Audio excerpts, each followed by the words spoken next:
ఊహించలేను యేసయ్యా. నీ కృపలేని క్షణము, నీ దయలేని క్షణము నేను ఊహించలేను యేసయ్యా. యేసయ్యా నీ కృప నాకు చాలయ్యా, నీ కృప లేనిదే నేనుండాలేనయా.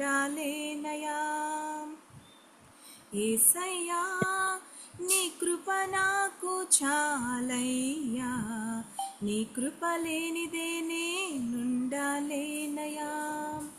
నీ కృప లేని క్షణము, నీ దయలేని క్షణము నేను ఊహించలేను యేసయ్యా. మహిమను విడిచి మహిలోకి దిగి వచ్చి మార్గముగా మారి మనిషిగా మార్చావు. మహిని నీవు మాధుర్యముగా మార్చి మాదిరి చూపి మరో రూపమిచ్చావు. మహిమను విడిచి మహిలోకి దిగి వచ్చి మార్గముగా మారి మనిషిగా మార్చావు. మహిని నీవు మాధుర్యముగా మార్చి మాదిరి చూపి మరో రూపమిచ్చావు. మహిమలో నేను మహిమను పొందా, మహిమగా మార్చింది నీ కృపా. మహిమలో నేను మహిమను పొందా, మహిమగా మార్చింది నీ కృప. యేసయ్యా నీ కృప నాకు చాలయ్యా, నీ కృప లేనిదే నే బ్రతకాలేనయా. యేసయ్యా నీ కృప నాకు చాలయ్యా, నీ కృప లేనిదే నే బ్రతకాలేనయా. నీ కృప లేని క్షణము, నీ దయలేని క్షణము నేను ఊహించలేను యేసయ్యా. ఆజ్ఞల మార్గమున ఆశ్రయమునిచ్చి ఆపత్కాలమున ఆదుకున్నావు. ఆత్మీయులతో ఆనందింపచేసి ఆనంద తైలముతో అభిషేకించావు. ఆజ్ఞల మార్గమున ఆశ్రయమునిచ్చి ఆపత్కాలమున ఆదుకున్నావు. ఆత్మీయులతో ఆనందింపచేసి ఆనంద తైలముతో అభిషేకించావు. ఆశ తీరా ఆరాధన చేసి అదృష్టమిచ్చింది నీ కృపా. ఆశ తీరా ఆరాధన చేసి అదృష్టమిచ్చింది నీ కృపా. యేసయ్యా నీ కృప నాకు చాలయ్యా, నీ కృప లేనిదే నే బ్రతకాలేనయా. యేసయ్యా నీ కృప నాకు చాలయ్యా, నీ కృప లేనిదే నే బ్రతకాలేనయా. నీ కృప లేని క్షణము, నీ దయలేని క్షణము నేను ఊహించలేను యేసయ్యా. నీ కృప లేని క్షణము, నీ దయలేని క్షణము నేను ఊహించలేను యేసయ్యా. యేసయ్యా నీ కృప నాకు చాలయ్యా, నీ కృప లేనిదే నేనుండాలేనయా. యేసయ్యా నీ కృప నాకు చాలయ్యా, నీ కృప లేనిదే నేనుండాలేనయా. నీ కృప లేని క్షణము, నీ దయలేని క్షణము నేను ఊహించలేను యేసయ్యా. అందరికీ వందనాలు sisters. Thank you so much. వందనాలు సిస్టర్. ప్రభువుని స్తుతిస్తూ చక్కటి పాట పాడి వినిపించింది.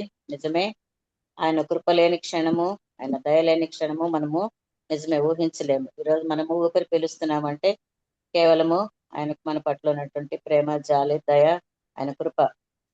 గత నెల జూలై మాసం అంతా కూడా మనల్ని అందరినీ కూడా కాచి కాపాడి ఆయుష ఆరోగ్యాలనిచ్చి ప్రాణప్రాప్తినిచ్చి మరొక నూతన నెలలోనికి మనల్ని అందరినీ ప్రవేశపెట్టిన యేసయ్యకు ప్రత్యేకమైన వందనాలు. నిజమే కదా, ఆయన మహిమను విడిచి మన కోసం ఈ లోకానికి వచ్చి అన్ని విషయాలలో మనల్ని ఆదుకునే దేవుడై ఉంటున్నాడు. అలాంటి దేవుణ్ణి స్తుతిస్తూ చక్కటి పాట పాడి వినిపించినటువంటి సుచరితకు మరొకసారి వందనాలు తెలియజేస్తున్నాను. వందనాలు సుచరిత.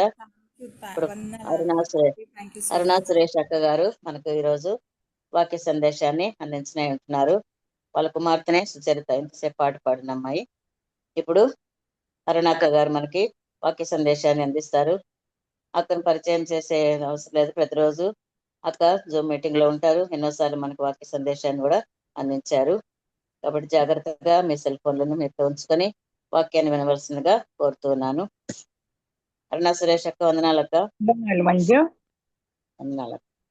ప్రభు నామములో ఈనాటి మన ప్రార్థన సహవాసకుడికి వచ్చిన సిస్టర్స్ అందరికీ ప్రేమపూర్వక వందనాలు చెల్లించుకుంటున్నానమ్మా. ఈ అవకాశం ఇచ్చిన నా ప్రాణరక్షకుడు ఆ దేవాదేవునికి మరొకసారి వందనాలు, స్తోత్రాలు. అంత మాత్రమే కాకుండా గాస్పెల్ అసెంబ్లీ పెద్దలందరికీ, సిస్టర్స్ అందరికీ, ఆత్మీయ అక్క గారికి కూడా వందనాలు చెల్లించుకుంటున్నాను.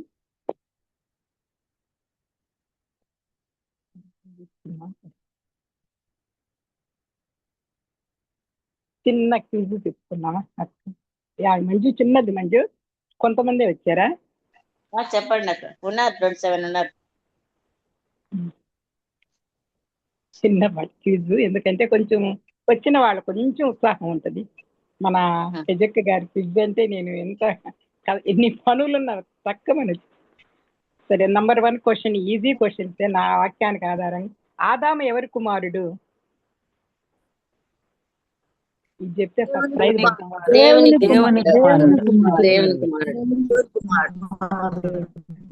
కరెక్ట్. దావీదు తండ్రి పేరు?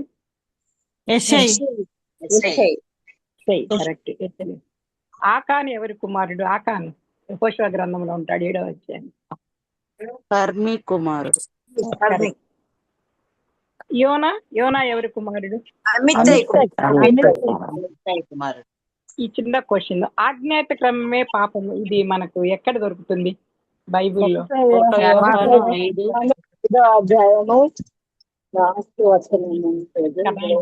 కరెక్ట్.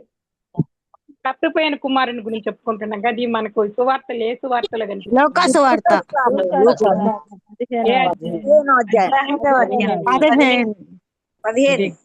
యాక్టివ్ ఉన్నారు. యోనా పేరుకి అర్థం చెప్పండి మా.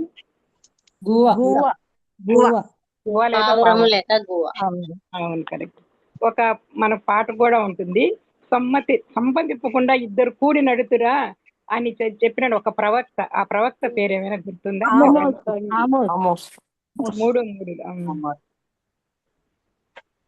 ఏషియా తండ్రి పేరు? ఏషియా 66 అధ్యాయాలు రాసిన ఏషియా తండ్రి పేరు? ఏది తెలివికి మూలం?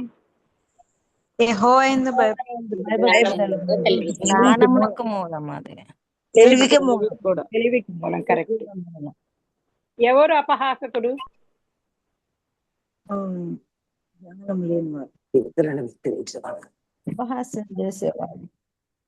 గద్దింపునికి లోబడినవాడు అపహాసకుడు. ఇప్పుడు ఇది ఎస్సేరు చెప్తుంది ఈ క్వశ్చన్ ఆన్సర్.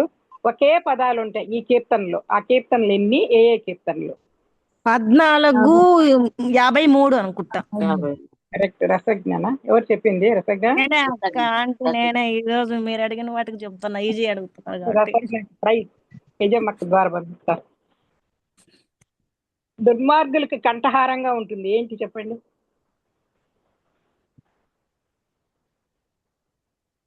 సామెతల్లోనే మనకు దొరుకుతుంది. గర్వం కంఠహారంగా. గర్వం. ప్రసంగి గ్రంథం చదివి ఉంటారు, దానిలో వ్యర్థం అనే పదం ఎన్నిసార్లు ఉంటుంది? వ్యర్థం అంటే 33 సార్లు. మళ్ళా కొంచెం ఎతికితే 40 కూడా ఉంది. కాదు, ఒకటి ఉంది మలాకీ గ్రంథంలోనే. యెహోవా యందు భయభక్తులు కలిగి ఆయన నామస్మరణ చేసే వాళ్ళ కోసం ఏ గ్రంథం రాశారు దేవాదేవుడు? జ్ఞాపకార్థ గ్రంథం. మనోని మనకు చక్కగా చెప్పినారు, ఆన్సర్ పొందనాడు. ఇప్పుడు మనం సందేశంలో పోతాం. ఇప్పుడు ఈ వద్దుకు వచ్చాం.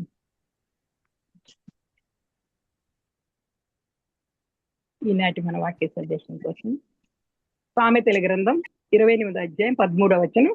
అంతకు ముందుగా యోబు గ్రంథం 31వ అధ్యాయం మూలవాక్యం తీసుకుందాం. 31వ అధ్యాయం యోబు గ్రంథం 31వ అధ్యాయం 33వ వచనం.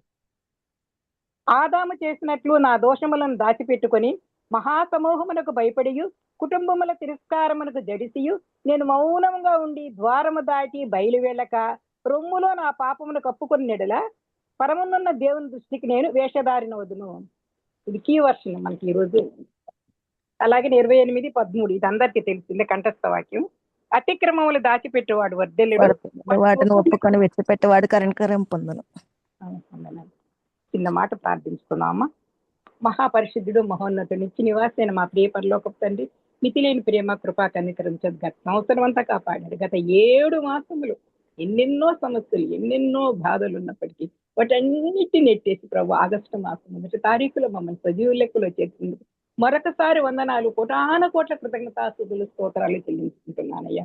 అంత మాత్రమే కాదు నాయన తండ్రి, సజీవ లెక్కలో చేర్చినటువంటి ఇది ఉదయకాలం సమయం ప్రార్థనలు గడిపే భాగ్యం ఇచ్చారు. అంత మాత్రమే నీ ప్రణాళిక ప్రకారం నీ బిడ్డల ద్వారా తండ్రి ఈ రోజు నేనే మాత్రం యోగ్యత లేదు, అర్హత లేదు, అసలు తండ్రి అని పిలుచుకున్న అర్హతే లేని నాకు అర్హత ఇచ్చారు అని ప్రభా ఈ వాక్యం అందించాలన్నా ఈ జీవ మాట్లాడాలని నేను సరిపోను నాన్న. నీకు అన్ని ఎరిగిన దేవుడు, హృదయములంతా నిండిన పరిశీలించి నీతి గల దేవుడు, ఆ సంగతి పరిశోధించక మానునా అంతే రహస్యాలు ఎరిగింది కాబట్టి అయ్యా ఈ రోజు నీ ప్రణాళిక ప్రకారం నీ సమయాన్ని బట్టి వందన స్తోత్రాలయ్యా. అయ్యా మీరు మాట్లాడితేనైనా నీ జీవ మాటల్లో ఏది ఉందో మొట్టమొదటిగా నేను ఫస్ట్ ఆఫ్ ఆల్ నైనా క్లారిఫై చేసుకొని మళ్ళీ దాని ద్వారా మేము ఒక పురికొల్పునైనా గత 6 సంవత్సరాల నుంచి నైనా నా మట్టుకు నేనైతే ఎన్నో నేర్చుకోగలేనను తండ్రి. నదీ ప్రవాహంలా ప్రవహించే ఈ జీవపు ఊటలో నుంచి ప్రభు జూమ్ అనే దానిలో నుంచి మాకు ఇచ్చినందుకు వందన స్తోత్ర. 6 సంవత్సరాలు నాయన ఈ రెక్కల చాట్లు కాపాడారు, సాగిస్తూనే ఉన్నారు నాయన, ఆగిపోకుండా సాగిస్తున్నారు 7వ సంవత్సరంలో కూడా. అయ్యా ఇప్పుడు కూడా తండ్రి నాయన దీని ద్వారా ప్రతిరోజు నీ బిడ్డలు నాయన చక్కగా ఏదో ఒకటి చెప్పినా దానిలో నుంచి ఏదో ఒకటి మా జీవితాలు సరి చేసుకోవడానికే చూపిస్తున్నారు కదా. అలాగే ప్రభు ఈనాటి చిన్న వాక్యంలో కూడా నేను మీరు మాట్లాడండి, మీరు ఒకటి బోరగా ఉండండి, మీరు నిలబడండి, మీరు ప్రత్యక్షపరచండి. మీరు మాట్లాడితేనే తండ్రి నాకైతే ఏమి రావు మానవ మాత్రం మాట్లాడి ప్రభు మా జీవితాలు ఏం సరి చేసుకోవాలో వాక్యాన్ని వెళ్ళేటపరచమని. అలాగే నేను ఇంకా బిడ్డలని ఇంతమంది నేను ఏదైనా సమయానుకూలత రాలేకపోతే వచ్చే భాగ్యం దయచేయమని. అలాగే నేను ఆరోగ్యం వస్తుంది మరొకసారి జ్ఞాపకం చేసుకోమని. అయ్యా ఈ విధంగా చివరి వరకు ఆయన నాకు ఎస్పెషల్ ఫోన్లో ఎటువంటి ప్రాబ్లమ్స్ రాకుండా చక్కగా నాయన ముందు చివరి వరకు మీరే నేను ఈ నామానికే మహిమా కనిపించి ఎటువంటి ఆటంకాలు లేకుండా చేయమని. అలాగే నేను ఇంటర్నెట్ కూడా ఏమి లోపాలు లేకుండా చేయమని. అలాగే చిన్న పాప కూడా ఉంది, ఎటువంటి డిస్టర్బెన్స్ లేకుండా చివరి వరకు మీరే ఉండి ఆధిపత్యం వహించమని. ఇలాగ ఏమీ తెలియని నాకు నేను మీరు మాట్లాడినాను ఈ నామానికే మహిమా గంట ఆరోపించుకోమని. మరొకసారి నేను ఈ అవకాశం ఇచ్చిన దేవునికి నేను ఇచ్చిన పెద్దలకు అందరికీ వందనాలు చెల్లించుకుంటూ నన్ను నేను తగ్గించుకుంటూ నీ నామాన్ని చూపిస్తూ ఈ నా ప్రార్థన మనవులు మా ప్రభువును మీ ప్రియకుమారు త్వరలో రారాజుగా రానున్న యేసయ్య శక్తి కలిగిన నామని అడిగి వేడుకుని ప్రార్థించి పూజించి పొంది ఉన్నాను పరమ తండ్రి, ఆమేన్. ఇప్పుడు మనం చదువుకున్న వాక్య భాగంలో నుంచి మొట్టమొదటిగా యోబు గ్రంథంలో తీసుకున్నాను కదా. ఆదాము చేసినట్టు నా దోషమును దాచిపెట్టుకుని మహాసమూహమునకు భయపడి కుటుంబంలో తిరస్కారమునకు జడిసియు నేను మౌనముగా ఉండి ద్వారము దాటి బయలు వెళ్ళక రొమ్ములో నా పాపములకు ఒప్పుకున్నట్ల పరమున్న దేవుని దృష్టి నేను వేషధారినవుదును. అంటే అతిక్రమము దాచిపెట్టేవాడు వర్ధిల్లడు, దాన్ని ఒప్పుకొని కప్పుకొని విడిచిపెట్టేవాడు కనికరం పొందనే కదా తెలుసుకున్నాము. అతిక్రమం అంటే క్రమమునికి ఆపోజిట్ అతిక్రమము, ప్రయోజనము నిష్ప్రయోజనము. అలాగనే అతిక్రమం అంటే క్రమము కానిది అతిక్రమం కదా. ఇలాగన ఆదాము హవ్వల్లో క్రమము కానిది ఏముంది? చక్కగా ఏం చేస్తున్నారు, ఆదాము హవ్వలను దేవుడు ఆదామును సృష్టించినాడు. అందుకే ఆ క్వశ్చన్ వేసింది, ఆదామునకు తండ్రి వంటి యెహోవా దేవుడిని. దేవుడు చెప్పిన ఆజ్ఞ అతిక్రమ ఎట్లనగా చల్ల పూట చక్కగా వచ్చి ఆదామున తన భార్యను తోటలో సంచారం చేసి ఇంతకంటే భాగ్యమా? దేవుడు యెహోవా స్వరమిని ఆ తోట మధ్యలో చక్కగా వచ్చి మాట్లాడుకుంటూ ఉండేవారు. కానీ ఒక్క పండు తినొద్దు అంటే ఆ సర్పం మాటలు విన్నారు. తినేశారు. తిని మరలా ఎందుకు తిన్నారంటే నువ్వు నాకు ఇచ్చినవని మాటలు చెప్పడంలో కూడా చూడండి ఎలాగ చెప్తున్నాడు ఆదాం. అంతగా దేవుడు తన చేతులతో తయారు చేసి అంతగా చేసినందుకు భయపడి చాటుగా ఉన్నాడు. కానీ దేవుడైతే అందరినీ చూస్తుంటాడు. అనుకోని ఉంటాడు ఆదాం ఏం చూడట్లే నన్ను దేవుడు ఇదానే చూస్తుంటాడు.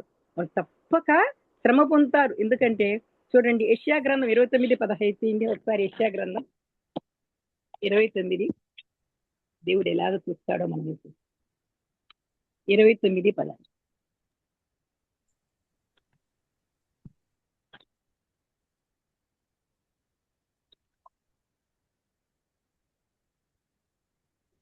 తమ ఆలోచనలు యెహోవాకు కనబడకుండా లోపల వాటిని మరుగు చేతూచు వారికి శ్రమ. మమ్మ ఎవరు చూస్తున్నారు, మా పని ఎవరికి తెలియను అనుకుని చీకట్లో తమ క్రియలను జరిగించు వారికి శ్రమ. చూసారా వాళ్ళు ఎవరుకుంటున్నారు ఆదాము ఆలోచనలు మాకు ఏముందిలే, మాకు మేము లోపలే ఉన్నాం, తినేసినాము, ఆమె ఏమి ఇచ్చింది, ఇది అవ్వమ్మేమో సర్పం ఇచ్చిందని చెప్పింది, ఆదాం గారేమో నువ్వు నాకు తినేమన్నారు. వాళ్ళ నారి అని చెప్పి ఎంత బాగా పాట కూడా పాడినాయని చెప్పొచ్చు కదా ఈమె అని చెప్పకుండా చెప్పిన అనమాట. చూసారా యెహోవా కనబడకుండా లోపల వాటిని మరుగు చేసుకున్నాడు. అందుకే చూడండి అతిక్రమం దాచిపెట్టేవాడు వర్ధలుడు, అతిక్రమం దాన్ని ఒప్పుకొని విడిచిపెట్టేవాళ్ళు కనికరం పొందారు. ఈ విధంగా క్రమముగాని దాన్ని చేసి వాళ్ళు వర్ధిల్ల ఆ వర్ధిల్లక పాపం చే ప్రతివాడు ఎవరికి ఆజ్ఞంత అతిక్రమిస్తాడు.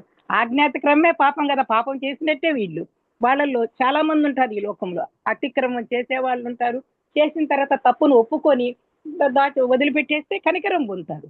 కానీ వీళ్ళు ఏం చేస్తారంటే దాన్ని అట్లా కొంచెం ప్రొలాంగ్ చేసుకుంటూనే ఆదాము వాళ్ళు పోతూనే ఉన్నారు. అంటే దేవుడికి తెలియదా? చూసారా ఏం చెప్తున్నాడు యెషయా గ్రంథం 15 దానిలో చూసుకున్నాం కదా. యెషయా గ్రంథం 28:15 ఏం చూసుకున్నాం మనం? యెషయా గ్రంథం 29:15 తమ ఆలోచనలు యెహోవా కనబడకుండా లోపల వాటిని మరుగు చేతూచు వారికి శ్రమ.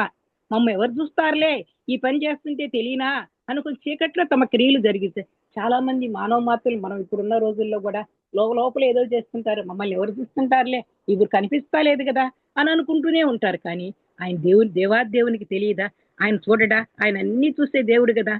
ఆయన అందరిని నిదానించి చూస్తుంటాడు. తప్పకుండా ఎవరికి ఏది ఇయ్యాలో ఎంతవరకు పని ఉందో వాళ్ళకి చేస్తుంటాడు. వీళ్ళిద్దరూ ఆదికాండం 3:6 ఆదాము హవ్వలు ఇద్దరు దేవుడిచ్చిన ఆజ్ఞ పూర్తిగా మర్చారు, ఆజ్ఞని అతిక్రమించారు. ఇంకా దేవాదేవుడు వాళ్ళకి శిక్షించక మానుకుంటాడా? చూడండి ఒకసారి ఆదికాండం 3:16 తీసుకున్నాం. ఆదికాండం 3వ అధ్యాయం 6వ వచనం 3, 6, 8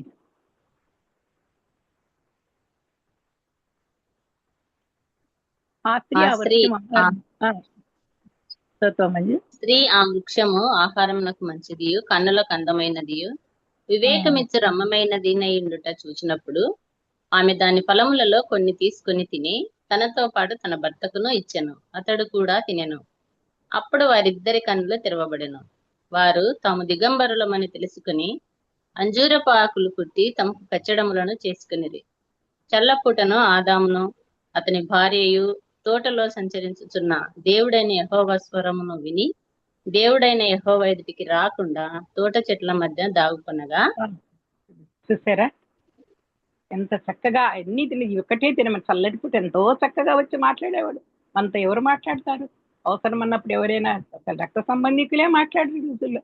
అంతటా దేవాదేవుడు ఎట్లున్నారు నా బిడ్డలు, నేను చేశానే, వాళ్ళు నేను సృష్టించానే, నేను నీలమంటితో తయారు చేశానే, ఆమె ప్రకటింపులను తీసి ఆమెను చేశానే, ఎంత చక్కగా వచ్చి మాట్లాడి ఒక్కటి తినొద్దు, సఫిషియెంట్ గా ఫుల్ఫిల్ గా ఉంది కదా. అయినా సర్పం మాటలు, అయ్యో ఎవరు నువ్వు థర్డ్ పర్సన్ వచ్చినావే, వద్దొద్దు ముందు అడగాలి మా ఆయన్ని అనుకొని పోకుండా అలాగే తినేసి పైపెట్టి అతను గొడిచి. చూసావా ఇంకా కూడా ఏం చేశాడు? ఒక్కసారన్నా జ్ఞాపకం చేసుకోవాలి. అయ్యో ఆజ్ఞాతక్రమే పాపం అని తెలియలే, ఇలా దేవాదేవుడు చెప్పినాడే అని తెలియలే. తెలుసుకోకుండా గాలులు ఏమి ఆహారాలు వేరే ఏమీ లేకుండా ఆ వాతావరణం తలుచుకుంటే ఆ హవ్వమ్మ చేసిన పనికి ఇప్పుడు మనం ఇలా ఉన్నామా అనిపిస్తుంది. ఒక్కొక్కరోజు ఏదన్నా చిన్నపాటి శ్రమలు వచ్చినప్పుడు కూడా ఆమె అంతగా చెప్పబట్టి ఆయన కూడా తీసేసుకున్నాడు. తీసుకున్న తర్వాత దేవాదేవునికి తెలియకుండా ఉంటుందా?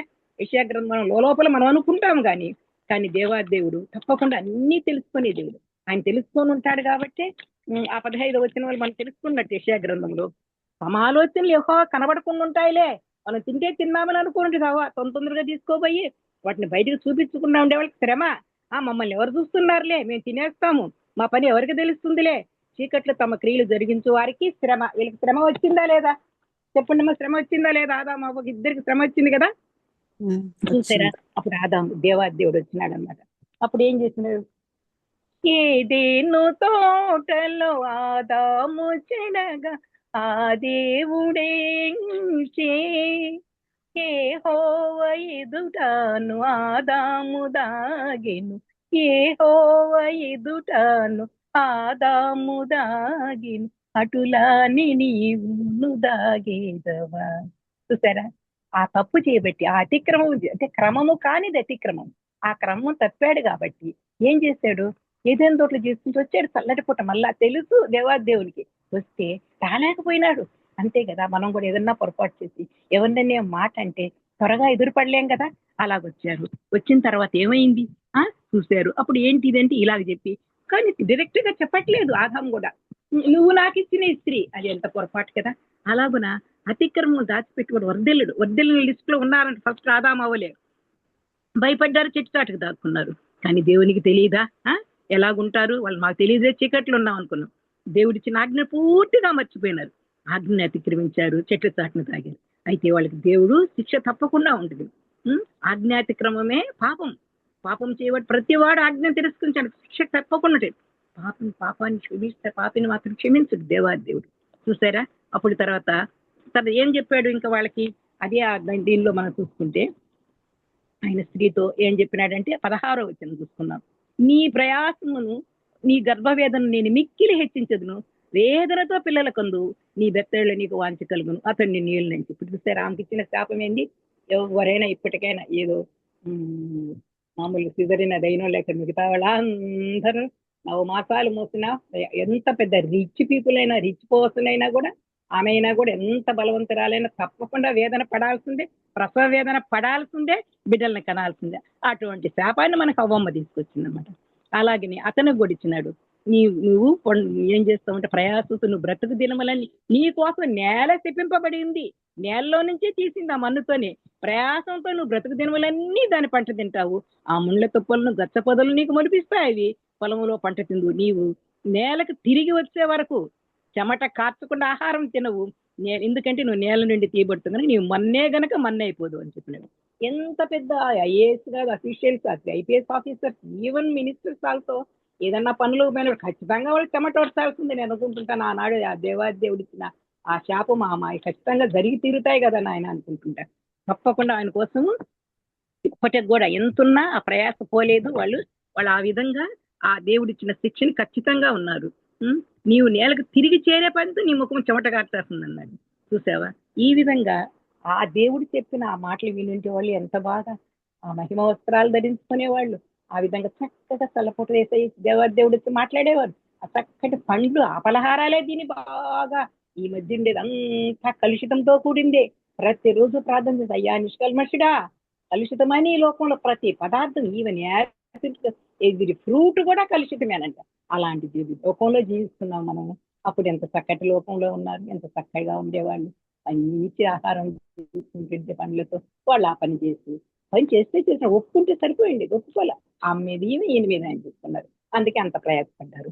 అంత మాత్రమే కాకుండా దేవుడు ఏం చేస్తున్నాడంటే, ఒకవేళ ఇన్ని చేయగలిగిన వాళ్ళు చేయలేరని అతడు ఒకవేళ తన చేయి చాపి జీవవృక్ష ఫలాలు కూడా తీసుకొని తింటాడేమని చెప్పి వాళ్ళని ఏం చేస్తున్నాడంటే ఏదైనా తోటలోండి బయటికి పంపించేసినాడు.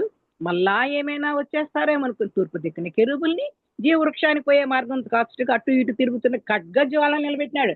ఎట్లుంటారు ఇంకా మానవుడైపోయి మనలాగా వచ్చేసినాడు కదా. అలాంటి వాడు ఏ పనులైనా చేయగలుగుతాడు, ఏదాగైనా తప్పించుకోగలుగుతాడు. అందుకే చూడండి, పరలోకానికి ఒకటే మార్గం, పాతాళానికి అనేక మార్గాలు. పరలోక ద్వారం ఒకటే. ఎందుకంటే ఎక్కడైనా మళ్ళా మధ్యలో వచ్చి అయ్యా ఈ పొరపాటుని వస్తారని చెప్పి దేవాదేవుడు చక్కగా పరలోకానికి బట్టి ఒకే ద్వారం ఇచ్చాడు, పాతాళానికి అనేక ద్వారాలు పెట్టారనమాట. తెలుసు దేవాదేవుడు సృష్టిలోని అన్ని చేసి ఇంకా వాళ్ళు బయటకు నెట్టేసేసినాడు, అక్కడ మళ్ళీ ఖడ్గ జ్వాలను పెట్టినాడు. ఈ విధంగా అతిక్రమం దాచిపెట్టి వద్దులని వాడన్నమాట. అతిక్రమం ఒప్పుకొని ఎట్టుండేవాడు ఆదామవ్వలు కదా, అలాగే చెప్తుంది. ఈ విధంగా ఒకళ్ళని చూసుకోగలిగినాము. మనం కూడా మన జీవితాలు ఏదైనా అంటే మనమేం అంత పెద్ద చేస్తాం, వాళ్ళు కూడా ఏం చేస్తున్నారు, కేవలము ఫ్రూటే కదా వాళ్ళు తిన్నారు. కానీ దాంతోనే ఎంతగా వాళ్ళు కష్టానికి గురైన చూడండి అలా చేసుకున్నారు. కానీ మనం కూడా అలా కాకుండా మాటల ద్వారా ఎంతగా ఏదో ఒక దాని ద్వారా యోగు గ్రంథములో ఒకటి ఉంది చూడండి, చెడుతనము వారి నోటికి తీయగా ఉండును, వారి నాలుగు క్రింద దాన్ని దాచిపెట్టిరి, దాన్ని పోనీక భద్రము చేసుకోండి, నోట దాన్ని ఉంచుకొనిరి, అయినను వారి కడుపులో వారి ఆహారం పులిసిపోవును. చూసారా, చెడుతనము కొన్నిసార్లు మనకి ఎట్టుంటుందంటే నోటికి నాలుక అగ్ని వంటిదే కార్చిచ్చే, కానీ నోటికి చెడుతనం మాటలు ఇవన్నీ ఎలాగుంటాయంటే మన నోటికి తీయగా ఉంటాయి. నాలుగు క్రింద దాన్ని దాచిపెట్టుకుంటాం, దాన్ని పోనీ కూడా భద్రం చేసుకుంటాం. చెడు మాటలు మాట్లాడే విధానం ఆ కొంచెం దాన్ని ఆ సర్పం వచ్చి ఇలాగ చేస్తే నేను తిన్నానయ్యా, నన్ను క్షమించయ్యా, అయ్యో ఈమె ఇచ్చిందయ్యా, నేను మర్చిపోయి తిన్నానయ్యా అని ఎంత బాగుండేది. ఇంత ప్రసవేదన పడేది కాదు, ఇంతగా నేలని ఆయన శ్రమ ఓడ్చి తినేవాడు కాదు. మన్ను తిరిగి మన్నయ్యే వరకు, మనలోంచి మన్నయ్యే వరకు ఈ శాపాలన్నీ ఆ శిక్ష పడేవాళ్ళు కాదు కదా. ఇలాగ ఒకసారి అవకాశం ఇస్తాడు, కానీ మన జీవితాల్లో కూడా ఏదైనా మాటల్లో చేసుకోలేదన్నా ఉంటే ఒక్కసారి జ్ఞాపకం చేసుకున్నాం. ఆదాము వాళ్ళు అసలు ఆ రోజుల్లో ఏమున్నాయి, ఇంకా వేరే వ్యక్తే లేరు, ఎవరితో మాట్లాడే విధానమే లేదు. కానీ ఇప్పుడు మనుషులు చాలా మంది అవసరంగా నా మాటకి నోరు జారినావంటే, మన ఒక ఆమె మాట్లాడుతుంది, అమ్మ నువ్వు కాలు జారితేనే ఏదన్నా ఉంటుందేమో డాక్టర్, నోరు జారి నాలుగు నువ్వు జెండు బాంబు పూసుకోమ్మా అని చెప్పినాను నేను. నిజంగా పూసుకుంటే ఎంత మంటుంటుంది. కాబట్టి నేనైనా నా మట్టుకు నేనే ఏమని అనేటప్పుడైనా నోరు జారితే భలే కష్టం చూడండి. అందుకే కావాలి యోగు రాస్తున్నాడు, తన 20వ అధ్యాయంలో ఎంత చక్కగా రాసినాడు చూడండి. చెడుతనం వారి నోటికి తీయగా ఉంటుంది, వారి నాలుగు కింద దాన్ని దాచిపెడతారు. సర్ప విషయం ఉంటుందని తెలుసు సామెతల గ్రంథంలో, కానీ ఇది కూడా చూడండి ఎంత నాలుగు. అలాగే మనం కూడా మన జీవితాల్లో దానికి ఆస్కారం ఇవ్వకుండా అతిక్రమం, ఆజ్ఞ అతిక్రమమే. ఆయన ఇచ్చిన ఆజ్ఞల్ని పాటిద్దాం చేతనేనంత మటుకు. అంటే నీవు నీ పొరుగు వారిని ప్రేమిస్తూ నీ పూర్ణ హృదయంతో పూర్ణతో, హాఫ్ బాయిల్డ్ గా కాదు, ఫుల్ బాయిల్డ్ ఎగ్ అయితేనే మంచిది, భయం లేకుండా ఉంటుంది, డైజెస్ట్ సిస్టమ్ ఉంటుంది, డైజెషన్ అవుతుంది. అలాగే మనం కూడా దేవునితో చక్కగా ఉన్నాం, పూర్ణ ఆత్మతోని పూర్ణ మనసుతో ఆయన్ని ఆరాధిద్దాం. ఆయన నీవు పొరుగు వారిని ప్రేమిస్తున్నాడు. ఇప్పుడున్న రోజుల్లో ఎక్కడ చూసినా అనారోగ్యాలు, ఎక్కడ చూసినా ఆర్థికపరమైన ఇబ్బందులు, ఎక్కడ చూసినా ప్రమాదాలు, ఇవన్నీ తలుచుకుంటే హిందూపురం పక్కన ఒక ఊరు ఉంది మలుగూరని, ఆయన అప్పులు పాలైపోయి రైలు కింద పెట్టేసినాడంట. ఆయన వెతుకుతూ ఉంటే పోగోయలేదు, అప్పుడు ఆయన తల దొరికిందంట కొన్ని రోజుల తర్వాత, చూడండి ఇరుక్కొని ఉండిందంట. ఇలాగ ప్రతి ఒక్కరు ఏదో ఒక సమస్యతో ఉన్నారు. కాబట్టి గురువు వాళ్ళని ప్రేమించడానికి ప్రయత్నిస్తాం.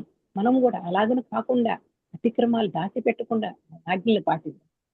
ఆ విధంగా ఉండడానికి అదామావులు ఏమంత నాలెడ్జ్లో అయితే నాకు తెలిసిన మీ అంతా నాకు ఇప్పుడు చేరి వచ్చిన బిడ్డలందరూ చక్కగా వర్తమానాలు అందించేవారు, చక్కటి ప్రావీణ్యత, నైపుణ్యత, జ్ఞానం కలిగిన వాళ్ళు, చదువు సంఖ్యలు కూడా ఎక్కువ ఉండేవాళ్ళు. కానీ నా మటు కొంచెం చిన్నతనం నుంచి నేను అలాగ పెరిగినాను కాబట్టి కొద్దిగా భయంతో ఉన్నాను కనుక కొద్దిగా మాత్రమే నాకు తెలుసు.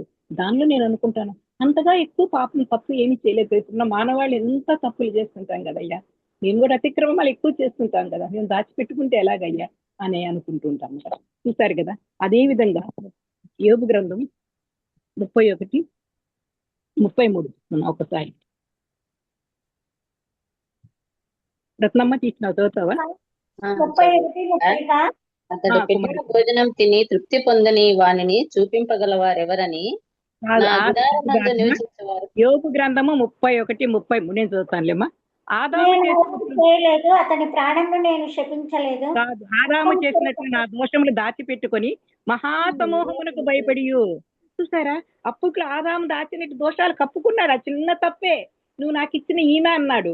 కానీ ఇప్పుడున్న వాళ్ళకి ఇది సైమల్టేనియస్ గా కోయిన్సైడ్ గా చెప్తున్నాడు. మనం కూడా ఏదన్నా తప్పు చిన్నది చేసి మహాసమూహమునకు భయపడతామంటే, మనుషులు ఉంటారు కదా, మన ఇంట్లోనే ఎత్తుకుంటాం, కలిసిన పెద్ద కుటుంబం ఉంటుంది, ఉమ్మడి కుటుంబంలో వాళ్ళందరూ ఉంటారు మన బంధువులు, వాళ్ళకేమన్నా భయపడి చిన్న తప్పు చేసి ఆ కుటుంబంలో మన భార్యాభర్తల మధ్య అయితేనే మీ కుమారులు, కోడళ్ళు, అత్త అల్లుళ్ళ మధ్య ఏమన్నా వస్తుందే, వాళ్ళు ఏమన్నా తిరస్కరిస్తారేమో అని జడిసి వాళ్ళకు కూడా జడిసిపోయి మనము ఒకవేళ చేసింది తప్పే, చేసిన దోషాలని దాచిపెట్టుకొనేసి భయపడేసి నేను మౌనంగా ఉండి ద్వారం దాటి బయటికి పోకుండా తప్పులు చేసేది ఇంకా బయటికి రారు చాలా రోజులు. ఏదైనా మోసం చేస్తే కూడా డబ్బుల విషయాల్లో అయితేనే, దేని విషయాల్లోనైనా, ఎవరినైనా ప్రేమించడాల విషయాల్లో, ఎవరికైనా అబద్ధాలు చెప్పడం, అబద్ధ సాక్ష్యాలు చెప్పడం, ఉన్నది లేనట్టు చెప్పడము, తగాదాలు తీసుకురావడము, మళ్ళీ బాధపడడం, ఎందుకు ఇవన్నీ? అలాగనే చూడండి, జన సమూహమునకు భయపడియు.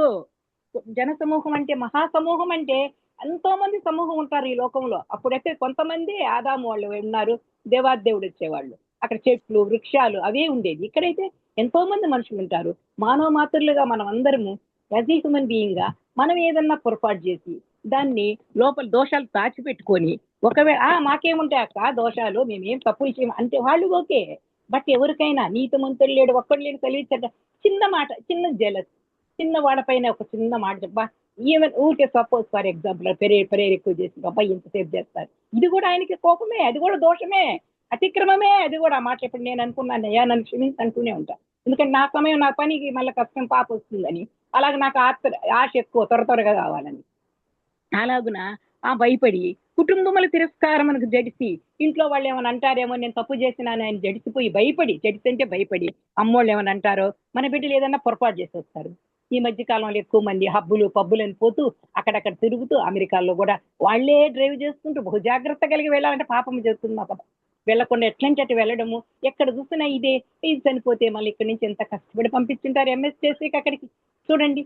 అలాగా కుటుంబాలు తిరస్కారం చేసి నైనా వాళ్ళు ఏమన్నా అనుకుంటారేమని ఏం చెప్పేది లేదు ఇళ్లలో తల్లిదండ్రులకి. నేను ఇలాగున్నాను, ఎవరన్నా ప్రేమించినా చెప్పాలి, ఏదైనా పొరపాటు చేసినా కొంచెం చెప్పాలి. చెప్తే ఏమంటారో అని మనసులోనే పెట్టుకొని మౌనంగా ఉండి ద్వారం దాటి ఇంకా బయటికి రారు. కొంతమంది ఏమైనా తప్పులు చేస్తే, ఎవరి దగ్గర ఏమైనా మోసం చేస్తే మాటలు చెప్పి వాళ్ళ మీద తాడీలు చెప్పి వచ్చింటే కామ్గా కూర్చొని ఉంటారు. ఇప్పుడున్న లోకం అట్లే ఉంది. రొమ్ములోన పాపమును కప్పుకునేడలా చూసావా, భద్రంగా రొమ్ము అంటే ఎద, మన దేవాదేవుడు తండ్రి రొమ్మును ఆనుకున్న దేవాదేవుడు, ఆయన ఎదలో ఆనుకున్న, ఒడిలో ఆనుకున్న దేవాదేవుడు. అందుకే రొమ్ములో పాపాన్ని కప్పుకొని ఉంటే ఏమైతుంది, మనం పరమునున్న దేవుని దృష్టికి వేషధారులు అవుతాం. చూసావా, పైకి acting persons, outward appearance it is okay, but how is internal structure, మన ఇంటర్నల్ స్ట్రక్చర్ ఆయనకే తెలుసు. మన హృదయ రహస్యం ఎరిగిన వాడు. ఆ సంగతి పరిశోధించక మానునా. చూసారా, ఆయన పరిశోధించకుండా ఉంటారా? ఏ చిన్న తప్పు చేసిన ఎవరి ద్వారా జాగ్రత్తగా ఉండాలి. ఇప్పుడు నాకు అక్క వాక్యం చెప్పేటప్పుడల్లా, అక్క ఆ రోజులు బిఎడ్ చేసే రోజుల్లో చిన్న పొరపాటు చేసి ఒక ఆమెకి ఏమైందని ఎంత మందికైనా చెప్తూనే ఉంటాను నేను. నాకు పైకి చెప్పుకోను కానీ నా వాళ్ళందరికీ చెప్తూనే ఉంటాను, జాగ్రత్త సుమా. ఎస్పెషల్లీ వాక్య పరిచయం చేసేవాళ్ళు, దేవుని ఎందులు ఉండే వాళ్ళని కానీ ఎవరిని కానీ అనవసరంగా మాట్లాడినామనుకుంటే దానికి తగిన శిక్ష పడవలసిందే. చూడండి, పరమున్న దేవుని దృష్టికి వేషధారులు.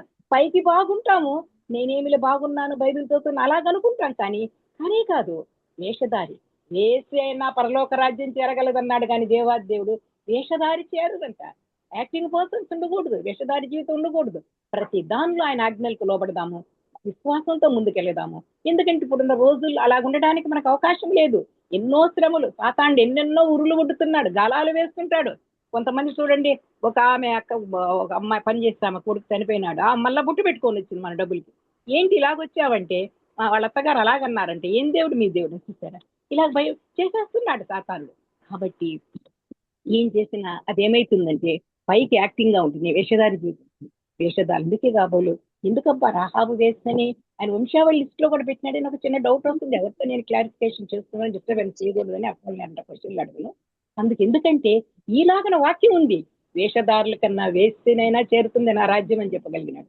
చూసారా, కాబట్టి మన వేషధారి జీవితం ఏమన్నా ఉందా, మన మాటల్లో ఏమైనా ఉందా, మన చేష్టల్లో ఉందా, మన నడవడికలో ఉందా, మన ఇంట్లో బిడ్డల్ని పెంచడంలో ఉందా? ఏదేమైనా ఇప్పటికి కూడా నా బిడ్డ ఎంటెక్ అయిపోయి పనిచేస్తుంది, కానీ ఏదైనా శనివారం శుక్రవారం మళ్ళకు పోవాలి. అది ప్రార్థన ఉన్నప్పుడు చిన్నవాడిని ఏదైనా విషయాలంటే తిట్టితే మళ్ళీ కష్టం తీసుకోలేము. మళ్ళని మనకు కర్ర ఉండింది తీసుకుని ఒకటి ఇచ్చి, అట్లా ఇంత వయసు అయినా కూడా అంతే. బిడ్డలను కూడా సక్రమంగా పెట్టాలా, ఏదంటే దేవుల్లోనే పెరగాలి. ఏది వచ్చినా, కష్టం వచ్చినా, నష్టం వచ్చినా తట్టుకొని శక్తి సామర్థ్యాలు లేవు. గత 17 సంవత్సరాల నుంచి ఒంటరితనంతో జీవిస్తున్న దాన్ని కాబట్టి ఈ దేవుణ్ణి అడుగుతూనే ఉంటాను ఎల్లవెళ్ళ. కాబట్టి మనం కూడా వేషధారి జీవితం మాత్రం ఉండకూడదు. ఆ రోజు అక్క చేసేటప్పుడు బిఎడ్ లో ఒక ఆమె ఎలాగా నిందు చూసారు, ఆమె ఎంత ప్రమాదానికి లోనైపోయిందో. జాగ్రత్తగా ఉండాల్సమ్మా, మన నోటిని భద్రంగా పెట్టుకోవాలి, జాగ్రత్తగా పెట్టుకోవాలి. చూసారా, నోటిది యోబు గ్రంథంలో చూసినట్టు మనం ఈరోజు దీనిలో కాకుండా అది వేషధారి జీవితం ఉండకూడదు. మళ్ళా ఇంకొకటి చదివినాం కదా ఇప్పుడు యోబు గ్రంథంలో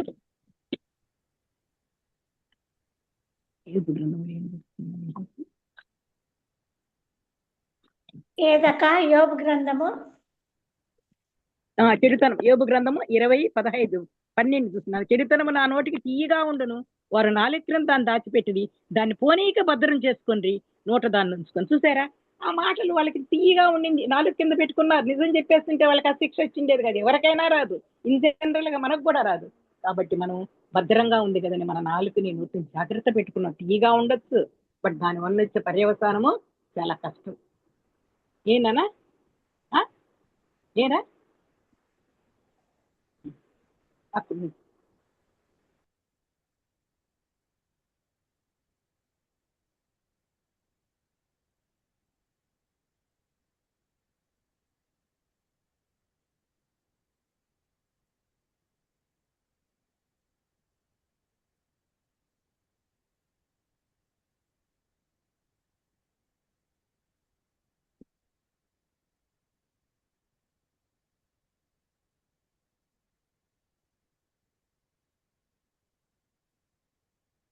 ఫోటోలో నుంచి ఆయన తీసుకొచ్చినాం. ఒక్క నిమిషం.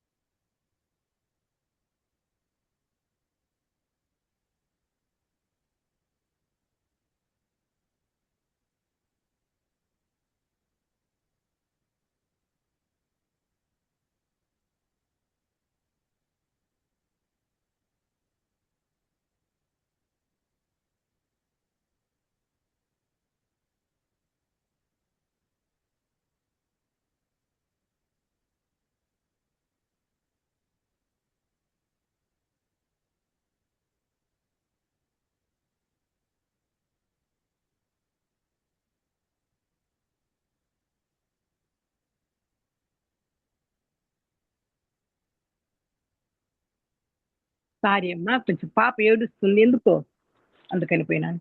కాబట్టి అలాగనే మనము అతిక్రమం చేసేవారు వద్దులేరు. దాన్ని దాచిపెడితేనే, అతిక్రమం దాచిపెట్టకుండా కప్పుకొని వాక్యం చదివినాం కదా, ఒప్పుకున్న వారు కనికరం పొందుతారు. ఆయన కనికరం, ఆయన దయ, ఆయన దాక్షిణ్యాలు మనకు కావాలంటే అంత పెద్దగా మనం ఏం తప్పు చేసి లేదు, మేము అలాగ ఇలాగ అనుకుంటుంటాం కదా. అవసరం లేదు. చిన్న పొరపాటైనా పొరపాటే, పెద్దదైనా పొరపాటే. మాట చిన్నదైనా నాలుగుతో మాట్లాడితే చెడుతనం మన లోపల ఉంచుకున్నామంటే దాని పర్యవసానం మనం అనుభవించి తీరవలసిందే. చూస్తూనే ఉన్నాము. ఎంతమంది మనకు తెలిసిన వాళ్ళు ఎంతో మంది నోరు జారిపోయిన తర్వాత ఎంతగా బాధపడుతూ ఉంటారు. ఎంతగా బాధపడి దానికోసం మళ్ళీ ఏడ్చినా కన్నీరు పెట్టినా రాదు. జాగ్రత్త పడదాం. కానీ వీళ్ళు ఆ విధంగా చేస్తున్నాం. మళ్ళీ ఇంకొకళ్ళని చూసుకుందామమ్మా. అతిక్రమం దాచిపెట్టిన ఆకారం దాచిపెట్టినాడు. చూసారా, ఎంతగానో చెప్పినాడు ఆయన యెహోషువ. ఇక్కడ దీనిలో చెప్పింపబడింది స్థలం వద్దు అని చెప్పినాడు యెహోషువ 7వ అధ్యాయం 21వ వచనం. రత్నమ్మ కుమారి, దోపుడు సొమ్ములో ఒక మంచి షీనారు పైవస్త్రమును 200 తులముల వెండిని 50 తులముల ఎత్తుగల ఒక బంగారు కమ్మిని నేను చూచి వాటిని ఆశించి తీసుకొంటిని. అదిగో నా డేరా మధ్య అవి భూమిలో దాచబడి ఉన్నవి. ఆ వెండి దాని క్రింద ఉన్నదని ఉత్తరమిచ్చి తాను చేసినదంతయు ఒప్పుకొనెను. చూసారా, కానీ ఇప్పుడు ఏం ప్రయోజనం? తీసుకోకూడదు అన్నప్పుడు అట్లా ఉండాలి, కానీ తీసేసుకున్నాడు ఆల్రెడీ. వద్దు, శక్తమైన తీసుకోవద్దు అన్నాడు, తీసుకున్నాడు. కానీ ఏం చేసినారంటే అలా ఆకోర లోయలోకి తీసుకుపోయినారు. వాళ్ళనే కదా బంగారు కమ్మిని, ఆకాను కుమార్తెల్ని అందరినీ సమస్తాన్ని పట్టుకొని ఆకోరలోకి ఇది క్వశ్చన్ అడగదాం అనుకున్నాం. బాధాలోయలో తీసుకెళ్లారు. అందరు రాళ్లతో సాగుకొట్టారు, అగ్ని చేత వాళ్ళు కాల్ చేశారు, పెద్ద కుప్పగా వేశారు. ఇప్పటికి కూడా యాకోబు 1:14 తీమా, యాకోబు 1:14, 1వ అధ్యాయం 14 వచ్చింది.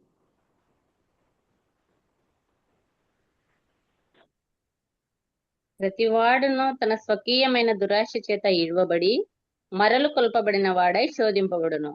దురాశ గర్భం ధరించి పాపమును కనగా పాపం పరిపక్వమై మరణమును కనును. చాలమ్మా, చూసారా ఎంత దురాశ. వద్దు అని చెప్పింది వినింటే సరిపోను కదా, కాను అనవసరంగా చేసుకున్నాడు. అందరూ చనిపోయిన ఆస్తి అంతస్తు కుటుంబం వైపోయింది. దురాశ గర్భం ధరించి పాపం మరణాన్ని కానీ అందరూ మరణించినారు. చూసారా, చెప్పినట్టు ఎంతగా అంత పెద్దగా చెప్పినా కూడా ఆ వద్దు అని చెప్పేవాళ్ళు ఉన్నారు. ఆదాము హవ్వలు చేసినారు, ఆకాన్ చేసిన పాపాలు, వాళ్ళ అతిక్రమాలు వాళ్ళకి తెలియవా? దేవునికి తెలియవా? మమ్మల్ని ఎవరు చూడడం లేదులే, భయం విడిచి మేము ధైర్యంగా పాపం చేస్తున్నామని అది తెలుసు. అది తీసుకోవద్దు, ఆ శపితమైన వస్తువులు వద్దు మనకన్నారు. అక్కడ తీసుకుంటే కూడా శాపం వస్తుందంటే తెలిసి కూడా చేస్తున్నారు. అందుకే అది చూడు ఎంతగా దైవజనుడు మోషే చెప్తున్నాడు, మా దోషం నీటి ఉంచుకొని మీ ముఖ కాంతిలో 90వ కీర్తనలో ఉంది చూడండి, మా రహస్య పాపములు కనబడుతున్నవి. తెలియదులే అనుకొని చేస్తుంటే మాటతోనైనా చేష్టలతోనైనా దేనితోనైనా నీ ముఖ కాంతిలో మా రహస్య పాపాలు కనబడుతున్నాయి. కాబట్టి మనం బహు జాగ్రత్త కలిగి మన పాపాలని మనం తెలియకుండా, పాపం అంటే పెద్ద పాపం కాదు, వీళ్ళందరూ చేసింది కూడా తీసుకొచ్చినారు అంతే కదా. అలాగున మనం కూడా ఉందాం. అలాగుని ఇంకొకరిని చూస్తున్నాము. ఎవరినంటే చూడండి, ఆ కుటుంబం అంతా నాశనం అయిపోయింది. నాకానే కాదు, బిడ్డలు, ఇంట్లో ఉన్న చూడండి అందరూ ఎంతగా చూస్తుంది. కుమారులు, కుమార్తెలు, ఎద్దులు, గాడిదలు, మందను, డేరాను కలిగిన సమస్తాన్ని పట్టుకొని లోయలో వేసి కొట్టి చంపేస్తున్నారు. పై వస్త్రాలకు దాచిపెట్టిన కమ్మిని, క్షీణార్ అనే వస్త్రాన్ని చూసారా. తర్వాత ఇంకొకళ్ళు అతిక్రమం చేసి దాన్ని ఒప్పుకోకుండా విడిచిపోయి అతిక్రమం వాళ్ళని దాచిపెట్టుకున్న వాళ్ళు వద్దులేని వారు ఎవరంటే అన్నీయ సత్యర యాక్ట్స్, అపోస్తుల కార్యములు 5వ అధ్యాయం 1వ వచనం. అపోస్తుల కార్యముల గ్రంథం 5వ అధ్యాయం 1వ వచనం. అననీయ అను ఒక మనుష్యుడు తన భార్య అయిన సప్పీరాతో ఏకమై పొలం అమ్మెను. భార్య ఎరుకనే దాని వెలలో కొంత దాచుకొని కొంత తెచ్చి అపస్తలుల పాదముల యొద్ద పెట్టెను. అప్పుడు పేతురు, అననీయ, నీ భూమి వెలలో కొంత దాచుకొని పరిశుద్ధాత్మను మోసపుచ్చుటకు సాతాను ఎందుకు నీ హృదయంను ప్రేరేపించెను? చాలాక చదువు అది ఇంకొంచెం అది నీ యొద్దనన్నప్పుడు నీదే గదా, అమ్మిన పిమ్మట అది నీ వశమై ఉండలేదా? ఎందుకు ఈ సంగతి నీ హృదయంలో ఉద్దేశించుకున్నావు? నువ్వు మనుషులతో కాదు దేవునితోనే అబద్ధమాడితవని వానితో చెప్పాను. చూసావా, అన్ని ఆ మాటలు వింటానే ప్రాణం విడిచినాడు. చూసారా, పెద్దగా ఏమీ చేయలే. అమ్మినారు, ఇంతకే అమ్మినామని అబద్ధాలు చెప్పినారు. అబద్ధాలు ఆడడం తమాషన. ఎందుకు అబద్ధాలు ఆడాలి? అది క్రమం కాదు కదా. అతిక్రమం చేయవాడే కదా అతను కూడా. చూసారు, అబద్ధం ఆడి అన్నయ్య ఏం చేస్తున్నాడు? ఇది ఇంతకే అమ్మిందంటే అంతకే అని చెప్తున్నాడు. ఎంత చిన్న మాటే నోటితో అనింది. నోట్లో తీయగుందని మాట్లాడుకున్నాడు, నాలుగు కింద పెట్టుకొని. చూసారా, అంతానే చనిపోయినాడు, వెంటనే వెళ్ళిపోయినాడు. సరే, తర్వాత సరిపోయినాడు అనుకుంటే ఇంచుమించు 3 గంటల సమయానికి ఎవరు వాళ్ళ భార్య జరిగింది తెలియలే ఆమెకి. వాళ్ళిద్దరు కలిసి ఇంట్లో మాట్లాడుకొని ఉంటారు. వాళ్ళ సొమ్ము అమ్మింది, వాళ్ళ ఆస్తి అమ్మి దాన్ని తీసుకొచ్చి ఇవ్వాలనుకొని ఉంటారు. ఇద్దరు కలిసే మాట్లాడుకుంటారు కదా భార్యాభర్తలు అన్నాక. నువ్వు అంతకే అమ్మితావా అని చెప్తావని అడిగితే అందుకే అవును ఇంతకే అని చెప్పిందంట. ఆమె కూడా చూడండి ఎంతగా అబద్ధాలు చెప్పిందో. ప్రభు యొక్క ఆత్మను శోధించుటకు మీరు ఎందుకు ఏకీభవించిరి? ఇదిగో నీ పెనిమిటిని పాతి పెట్టినా వారి పాదములు వాకిట్నే ఉన్నాను, ఇంకా ఆమె నిన్ను మోసుకొని పోదురు అంటుంది. వెంటనే ఆమె అతని పాదంలో పెట్టి ప్రాణం పెట్టింది. చూసారా, ఎంతగా నోటి మాటలు సర్ప విషయం నాలుగు ఉంటుంది. తెలుసుకొని మనము మన నోటి గుండా ప్రేమ లాంటి పలుకులే రావాలి, కానీ మన మాటలు ఎలాగుండాలి? కొలస్సీ పత్రిక 4వ అధ్యాయం 6వ వచనం చూడమ్మా. కొలస్సీలకు రాసిన పత్రిక మన సంభాషణ, మన మాటలు ఎలాగుండాలి? కొలస్సీలకు రాసిన తీసుకోవాలి తీయాలా.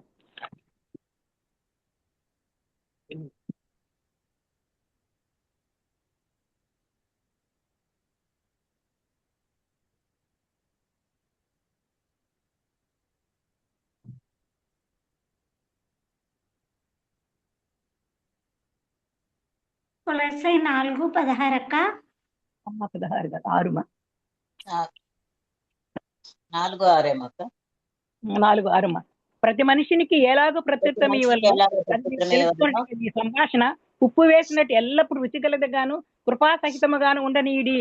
చూసారా, మనం మాట్లాడే విధానం వాళ్ళ భార్యాభర్తలకు అనుకోని ఉంటారు. అన్నే చెప్పారు ఇద్దరు, కానీ ఏమనుకున్నారు ఏమో, ఇద్దరు ఒకేలాగా ఫాలో అయ్యి ఒకే దారిలో పోతున్నాము అనుకొని అలాగున ముందు ఆయన అయిపోయింది చూసి తెలుసుకోలేదు. ఆమె తెలియలే, రాసి పెట్టే ఉన్నారు కదా యాక్ట్లో అపోస్తుల కార్యములో. అలాగే ఆమె కూడా సేమ్ యాజ్ చెప్పింది. ఇద్దరు ప్రాణాలు పోతున్నారు. చూసారా, మనం మాట్లాడే విధానం ఎలాగుండాలి? అనవసరంగా అబద్ధాలు ఎందుకు చెప్పుకోవడం? అలా అబద్ధపు మాటలు మాట్లాడకుండా ఎప్పుడు కృపాసహితంగా ఉండాలి, ఉప్పు వేసినట్టు ఉండాలి. మనం ఎలాగ ప్రత్యుత్తరం ఇయ్యాలో వాళ్ళకి. అయ్యో ఈయనకి అయిందా, ఇంత నిజం చెప్తానులే అనుకోలేదు. చూసారా, యాకోబు 3:5 యాకోబు రాసిన పత్రిక 3:5.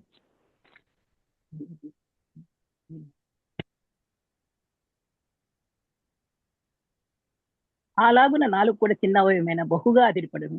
ఎంత కొంచెం నిప్పు ఎంత విస్తారమైన అడవిని తగలబెట్టిందో. నాలుక అగ్నియే. నాలుక మన అవయములో ఉంచబడిన పాప ప్రపంచమైన సర్వ శరీరమునకు మాలిన్యము కలుగు చేస్తూ ప్రకృతి చక్రములకు చిచ్చు పెట్టును. అది నరకము చిచ్చు పెట్టుబడును. చూసారా, అది నాలుక చిన్నది, అది అగ్నిలాగా అనవసరంగా ఇట్లా అయిపోయినారు. చూడండి, అనియత పేరు ఇద్దరు కూడా మన నోటి నుండి ఎప్పుడు దయగల మాట్లాడాలి, ప్రేమ కలిగిన మాట్లాడాలి. తప్ప విషయం మన నాలుక కింద ఉంటుంది.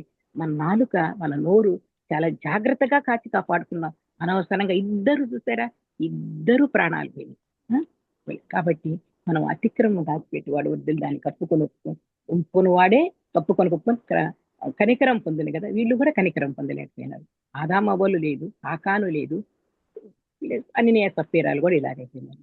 కాకుండా ఉంటే కొంతమంది ఉంటారు. ఏ విధంగా ఉంటారంటే మన దోషాలను తెలుసు కదా, ఆయన ఒక్కరంత మన రహస్య పాపాలు కనబడుతున్నాయి కదా, హృదయ రహస్యం లేని వాళ్ళ రహస్య ఆ సంగతి పరిశోధించక మానడు కదా అని ఉంటుంది కదా. వాక్యాన్ని విన్న వాళ్ళు ఏం చేస్తారంటే ఉప్పుకుని విడిచిపెట్టి కనికరం పొందుతారు. వీళ్ళలో కొంతమందిని చూస్తాం మనం కనికరం పొందిన వాళ్ళు. ఫస్ట్ యోనాని ఫస్ట్ యోనా గ్రంథం ఒకసారి ఓపెన్ చేస్తాం.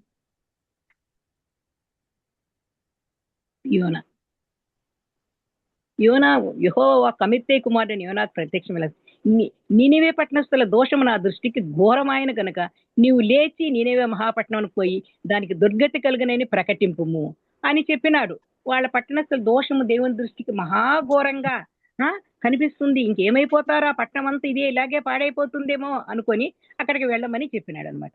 కానీ ఆయన అక్కడికి వెళ్ళమని ఈయన ఏం చేసినాడంటే ఆయన సన్నిధిలో తర్షీషు పట్టణంకు పారిపోవాలని యోనా ఎప్పేకపోయి తర్షీషునకు ఒక ఓడను చూసి ప్రయాణమై కేవులిచ్చి యెహోవా సన్నిధిలో నిలవక ఓడవారితో కూడా తర్షీషున పోటుకు ఓడ ఎక్కాడు అనమాట. చూసారా, దేవుడు చెప్పిన మాట ఏంది, అందులో కారణం కూడా చెప్పాడు దేవాదేవుడు. అక్కడ ఆ పట్టణస్థల దోషం నా దృష్టికి ఘోరంగా కనిపిస్తుంది.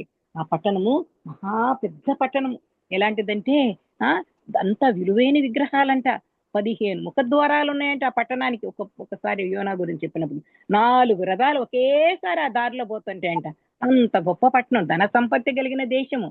అటువంటి దేశానికి ఏమైపోయింది, నా దోషము, వాళ్ళు చేసే పనులు, వాళ్ళ చెడ్డ పనులు, వాళ్ళ పాపం మన దృష్టికి ఘోరంగా ఉందని ఎక్కడ చెప్పలే. ఈయన పట్టణస్థుల విషయమే చెప్పినాడు దేవాడు. చెప్పి నువ్వు వెళ్ళి వాళ్ళని సెటరేట్ చేయమనంటే యోనా ఏం చేసినాడు, నేరుగా తర్షీషుకు పోయి ఉపయోగ తిరిగి ఓడ ఎక్కేసి కేవిచ్చి వెళ్ళిపోయినాడు అన్నమాట. చూసాను, చెప్పింది ఒకటి చేసి యోనా ఎక్కడికి వెళ్ళాలి అక్కడికి వెళ్ళాను. కానీ ప్రవక్త యోనా నీనివే పట్టణానికి వెళ్ళాడు. వెళ్ళిన తర్వాత ఏమైంది, వాళ్ళ దృష్టికి దోషం కనబడినా యోనా గ్రంథం మనం చూస్తే 120,000 కంటే ఎక్కువ మంది జనాలు ఉన్నారు అక్కడ. 120,000 మంది కుడియడమని ఎరిగిన జనాలు ఉన్నారు అక్కడ. బహు పశువులు, ధన సంపత్తి కలిగిన మహా మంచి పట్టణం నీనివే పట్టణం. కానీ మనం అక్కడికి పోయినాడు. అయినా యెహోవా సెలవిచ్చిన ఒక దిన ప్రయాణం అంత దూరం సంతరించు 40 దినాలు నీనివే పట్టణం నాశనం. మరలా ఏం చేసినాడు, అక్కడికి వెళ్ళాడు. అక్కడికి వెళ్ళిన తర్వాత మనకంతా తెలుసు ఏం చేసినాడు, పడుకున్నాడు. అక్కడ తుఫాన్ రేపించినాడు దేవాదేవుడు, కానీ పడుకున్నాడు. దీనిలో మనం గమనించవలసిన ఒక విషయం, మంచి పాయింట్ ఉంది, ఇంపార్టెంట్. ఓయి నిద్రపోతా, నీకేమొచ్చింది, నువ్వు దేవుని ప్రార్థించ.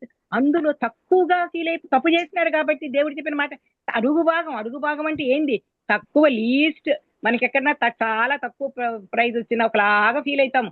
తక్కువగా ఎక్కడికన్నా ప్లేస్ ఇచ్చినా కూర్చోడానికి కూడా మనం చక్కగా ఫీల్ అవుతాం. అడుగు భాగమునకు పోయినాడు. అప్పుడు చూడండి, వాళ్ళు నిద్రపోతా అన్నారు.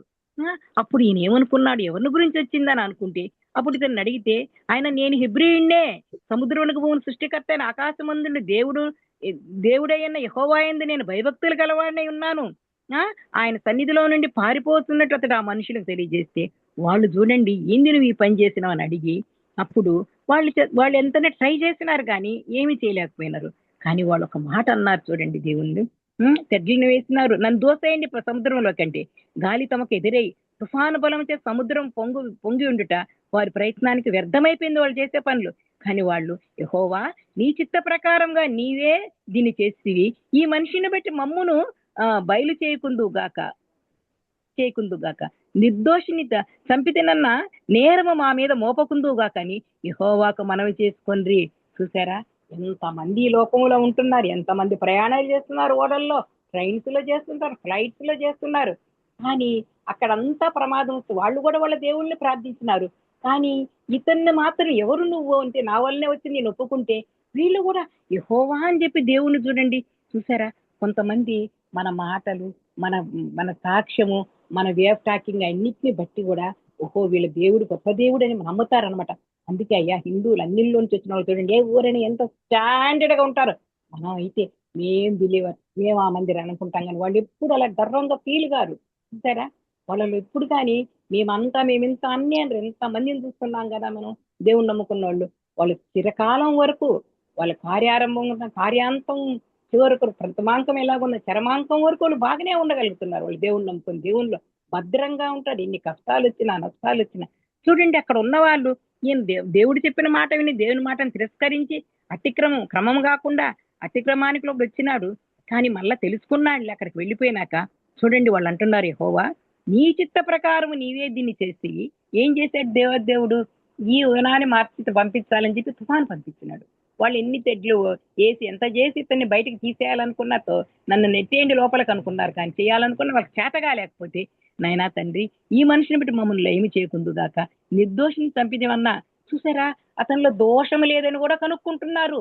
అని దేవుని బిడ్డని తెలుసుకున్నారు వాళ్ళు కూడా. యెహోవాకు మనవి చేసిరి, నా నేరం మా మీద ఏద్దయ్యా అన్నారు. ఎంత చక్కగా అక్కడ ఉండేవాళ్ళు కూడా దేవునిలోకి వచ్చినారే. అయితే మనం ఎలాగున్నాము, మన సాక్ష్యం ఎలాగుంది? మన కష్టాలు వచ్చినప్పుడు ఏమైనా దేవునికి అయ్యా నేనే ఈ తప్పు చేసినానయ్యా, అదే పొరపాటమ్మా, నా నోరు జారింది, నన్ను క్షమించని మనం కలుసుకుంటున్నామా? లేదనంటే అది కాదమ్మా దాన్ని ఇంకా ఎక్స్టెన్షన్ చేసుకుంటా దానికోసం చిన్న ప్యాసేజీలు కాకుండా పెద్ద పెద్ద పేపర్లే నింపేస్తున్నాం ఆ మాటలతోటి. అలా ఉండకూడదు. చూడండి వాళ్ళు అన్యులు ఉండొచ్చు, ఎవరుండొచ్చు అక్కడ. దేవుని గురించి ఇతను చెప్పిన మాటలను బట్టి చెప్పినాడు కదా, నేను హెబ్రీయుడినే, ఆ భూమికి నాకు సృష్టికర్త అయిన ఆకాశమందున్న దేవుడే అన్న యెహోవా యందు నేను భయభక్తులు కలిగి ఉన్నానని చెప్పినాడు. కాబట్టి యెహోవా నీ సన్నిధిలోండి పారిపోతున్నట్టు ఆ మనుషులకు తెలియజేసింది కనుక వారు ఆ సంగతి తెలుసుకొని మరింత భయపడి నువ్వు చేసిన పని ఏమైనా తను అడిగినారు. భయపడిపోయినారు వాళ్ళు ఈ ఆ సముద్రపు పొంగునంతా చూసారా. అలాగన వాళ్ళు కూడా ఆ యోనాని ఆ దేవుని ప్రణాళికలు ఎంత అద్భుతాలు, ఎంత ఆశ్చర్య, వండర్ఫుల్ అని మారలేదు అంటే అక్కడ ఖచ్చితంగా ఒకటి ఉంటుంది. ఆనాటి దేవాదేవుడు ఆ ఎండపూట ఆహారం కూడా లేకుండా ఎందుకు ఆ యాకోబు దగ్గరికి పోతాడు? ఆ సమరయ స్త్రీ ఉంది, ఆమె వల్ల చాలా మంది వస్తారని తెలిసే పోయి ఉంటాడు. ఎందుకు ఆ దేవాదేవుడు ఆ దారిని పోతా ఇరుకో పట్టణంలో అక్కడ ఆ జక్కయ్య ఆ పైకి చెట్టు ఎక్కుతాడు, ట్యాక్స్ కలెక్టర్ బాగానే ఉన్నవాడే, ఆయన మారతాడనే తెలిసి ఇరుకోపట్నం. ఆ ఇరుకో అంటే సువాసన కలిగిన పట్టణమే, కానీ శాపగ్రస్తమైంది. పేరు పెన్న మోస్తే ఊరు దిబ్బ మోసినట్టుంది ఇరుకోపట్నం. దానిలో అంతా పాపాలే ఉన్నాయి కదా. అంతా అడుక్కునేవాళ్ళు బుద్ధివాళ్ళు. చూడండి అక్కడే కదా తీమయ్య కుమారుని భర్తమే కూడా దావీదు కుమారుడా యేసు నన్ను కరుణించమన్నాడు కదా. అలాగున అక్కడ కూడా కొంతమంది వస్తారు. మంచి సమయం గురించి మనం తెలుసుకుంటున్నాము. లేవీయుల యాజకులు పైకి మాత్రమే, వాళ్ళు పారంపర్యాచారాలతో వాళ్ళ దగ్గరికే పోలా, కానీ సమరయుడు మాత్రమే పోగలిగినాడు. అలాగున కొన్ని ప్లేసెస్ లో దేవుని కార్యాలు అగమ్య గోచరాలు. ఇక్కడ కూడా చూడండి, నేను చదువుతున్నప్పుడు యోనా గ్రంథంలో ఆ దానిలో చూసినప్పుడు వీళ్ళందరూ ఎంత బాగా యెహోవా దేవా అని చెప్పగలుగుతున్నారే. మనం చెప్పగలుగుతున్నామా? మన బంధువులు చెప్పగలుగుతున్నా? మన వాక్యం చెప్పిన వాళ్ళు చెప్పగలుగు? మనం ఎంతమందిని మన దేవుడు నిజ దేవుడు మన కొరకు ప్రాణం పెట్టి తిరిగి లేచినాడమ్మా. ఆ దేవాదేవుడు ఉన్న సమయాల్లో ఎక్కడ చూసినా మతోన్మాదులతో ఎన్ని కష్టాలు వస్తున్నాయో చెప్పినాను కదా. మన రోజున ఇంటి ముందు ఎంత ఎప్పుడో ఇంకా పెట్టేది, ఎంతగా అసలు నిద్ర లేకుండా చేసినారనమాట. ఏమి వాయించినారో ఇంకో వాళ్ళని ఏమనలేము మనం. మీరు చెప్తున్నా పాటలు పాడుతున్నా ఎందుకు వాళ్ళు మాట్లాడేది అని చెప్పి గమ్మున ఉన్నాము. నిజంగా పాపను అనుకుంటే ఏందమ్మ ఇట్లా ఏమో మమ్మీ అంటుంది. ఎవరో మాట్లాడే శక్తి సామర్థ్యాలు కూడా మనకి ఈ కాలంలో అలాగున్నారు. కానీ చూడండి అక్కడ అటువంటి సిచ్యుయేషన్లో సైతము ఆడపడిన్న నిద్రపోతా అన్న వాళ్ళు ఈ నిర్దోషిని చంపితేమన్న నేరం మా మీద నిర్దోషిని కూడా తెలుసుకున్నారు. దేవుని గురించి చెప్పేసరికి ఆ దేవాదేవుని గురించి కొంచెం చెప్పినాడు అనమాట. ఆకాశమందున్న దేవుడే అన్న దేవుడు, భూమికి సృష్టికర్తే అన్న అది ఆకాశమందున్న దేవుడే అన్న యెహోవా యందు నేను భయభక్తులు గలవాడని చెప్పి సెపరేట్ అయిపోయినారు వాళ్ళు కూడా. చూసారా, మళ్ళా మత్స్యం రావడం, కక్కి వేయడము, మళ్ళా ఏం చేసినాడు ఆయన తెలుసుకున్నాడు యోనా. మళ్ళా వచ్చి నీనేవే పట్టణానికి పోయినాడు. అంత గొప్ప పట్టణం, ధన సంపత్తి గల పట్టణం, అందుకే ఆ పట్టణం దుర్గతి పాలవుతుంది, అది నశించిపోతుంది అని యోనాను పంపించినాడు. యోనా మాట వినకుండా పోయి మళ్ళా వచ్చేసినాడు అనమాట. అయితే చూడండి అక్కడుండే వాళ్ళు కూడా రాజులు కూడా ఏం చేశారంటే వాళ్ళు దేవుని ఆజ్ఞ పాటించారు. పట్టణం వారు దేవుని యందు విశ్వాసం ఉంచారు, ఉపవాస దినాన్ని చాటించారు. ఘనులేమి అల్పులేమి అందరూ గోనె పట్ట కట్టుకున్నారంట.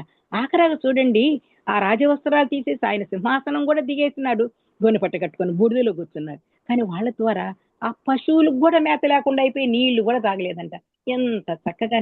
అందుకే చూడండి నోవహు అన్ని సంవత్సరాలు చేసి అంతగా ఓడలు తయారు చేసుకుంటే ఓన్లీ 8 మెంబర్సే రక్షించబడ్డారు. కానీ దీనిలో వాళ్ళు చేసిన ప్రార్థనలు, వాళ్ళు చేసిన ఉపవాసం దేవుని కనికరాన్ని పొందినారు. చూడండి యోహాను రాసిన 1 పత్రిక 1:9 చూసి తెలుసుకుంటే మన పాపములను మనం ఒప్పుకునేళ్ళు ఆయన నమ్మదగిన వాడును నీతిమంతుడు కనుక ఆయన మన పాపములను క్షమించి సమస్త దుర్నీతి నుండి మనల్ని పవిత్రులుగా చేస్తారు. వీళ్ళు నినివే పట్టణస్తులు అంత పాపములో నిండి వారైనా, అంత ధన సంపత్తి ఉంది, మా ఊరు చాలా పెద్దది అనుకుంటూ ఎంతగానో విచ్చలవిడిగా ఉన్న వాళ్ళైనా ఈ విధంగా దేవుడు చెప్పి ఇంకా మీ ఊరు ఇలాగ అయిపోతుందని చెప్పేసరికి వాళ్ళంతా 1 డేలోనే సెటరేట్ అయిపోయినారు.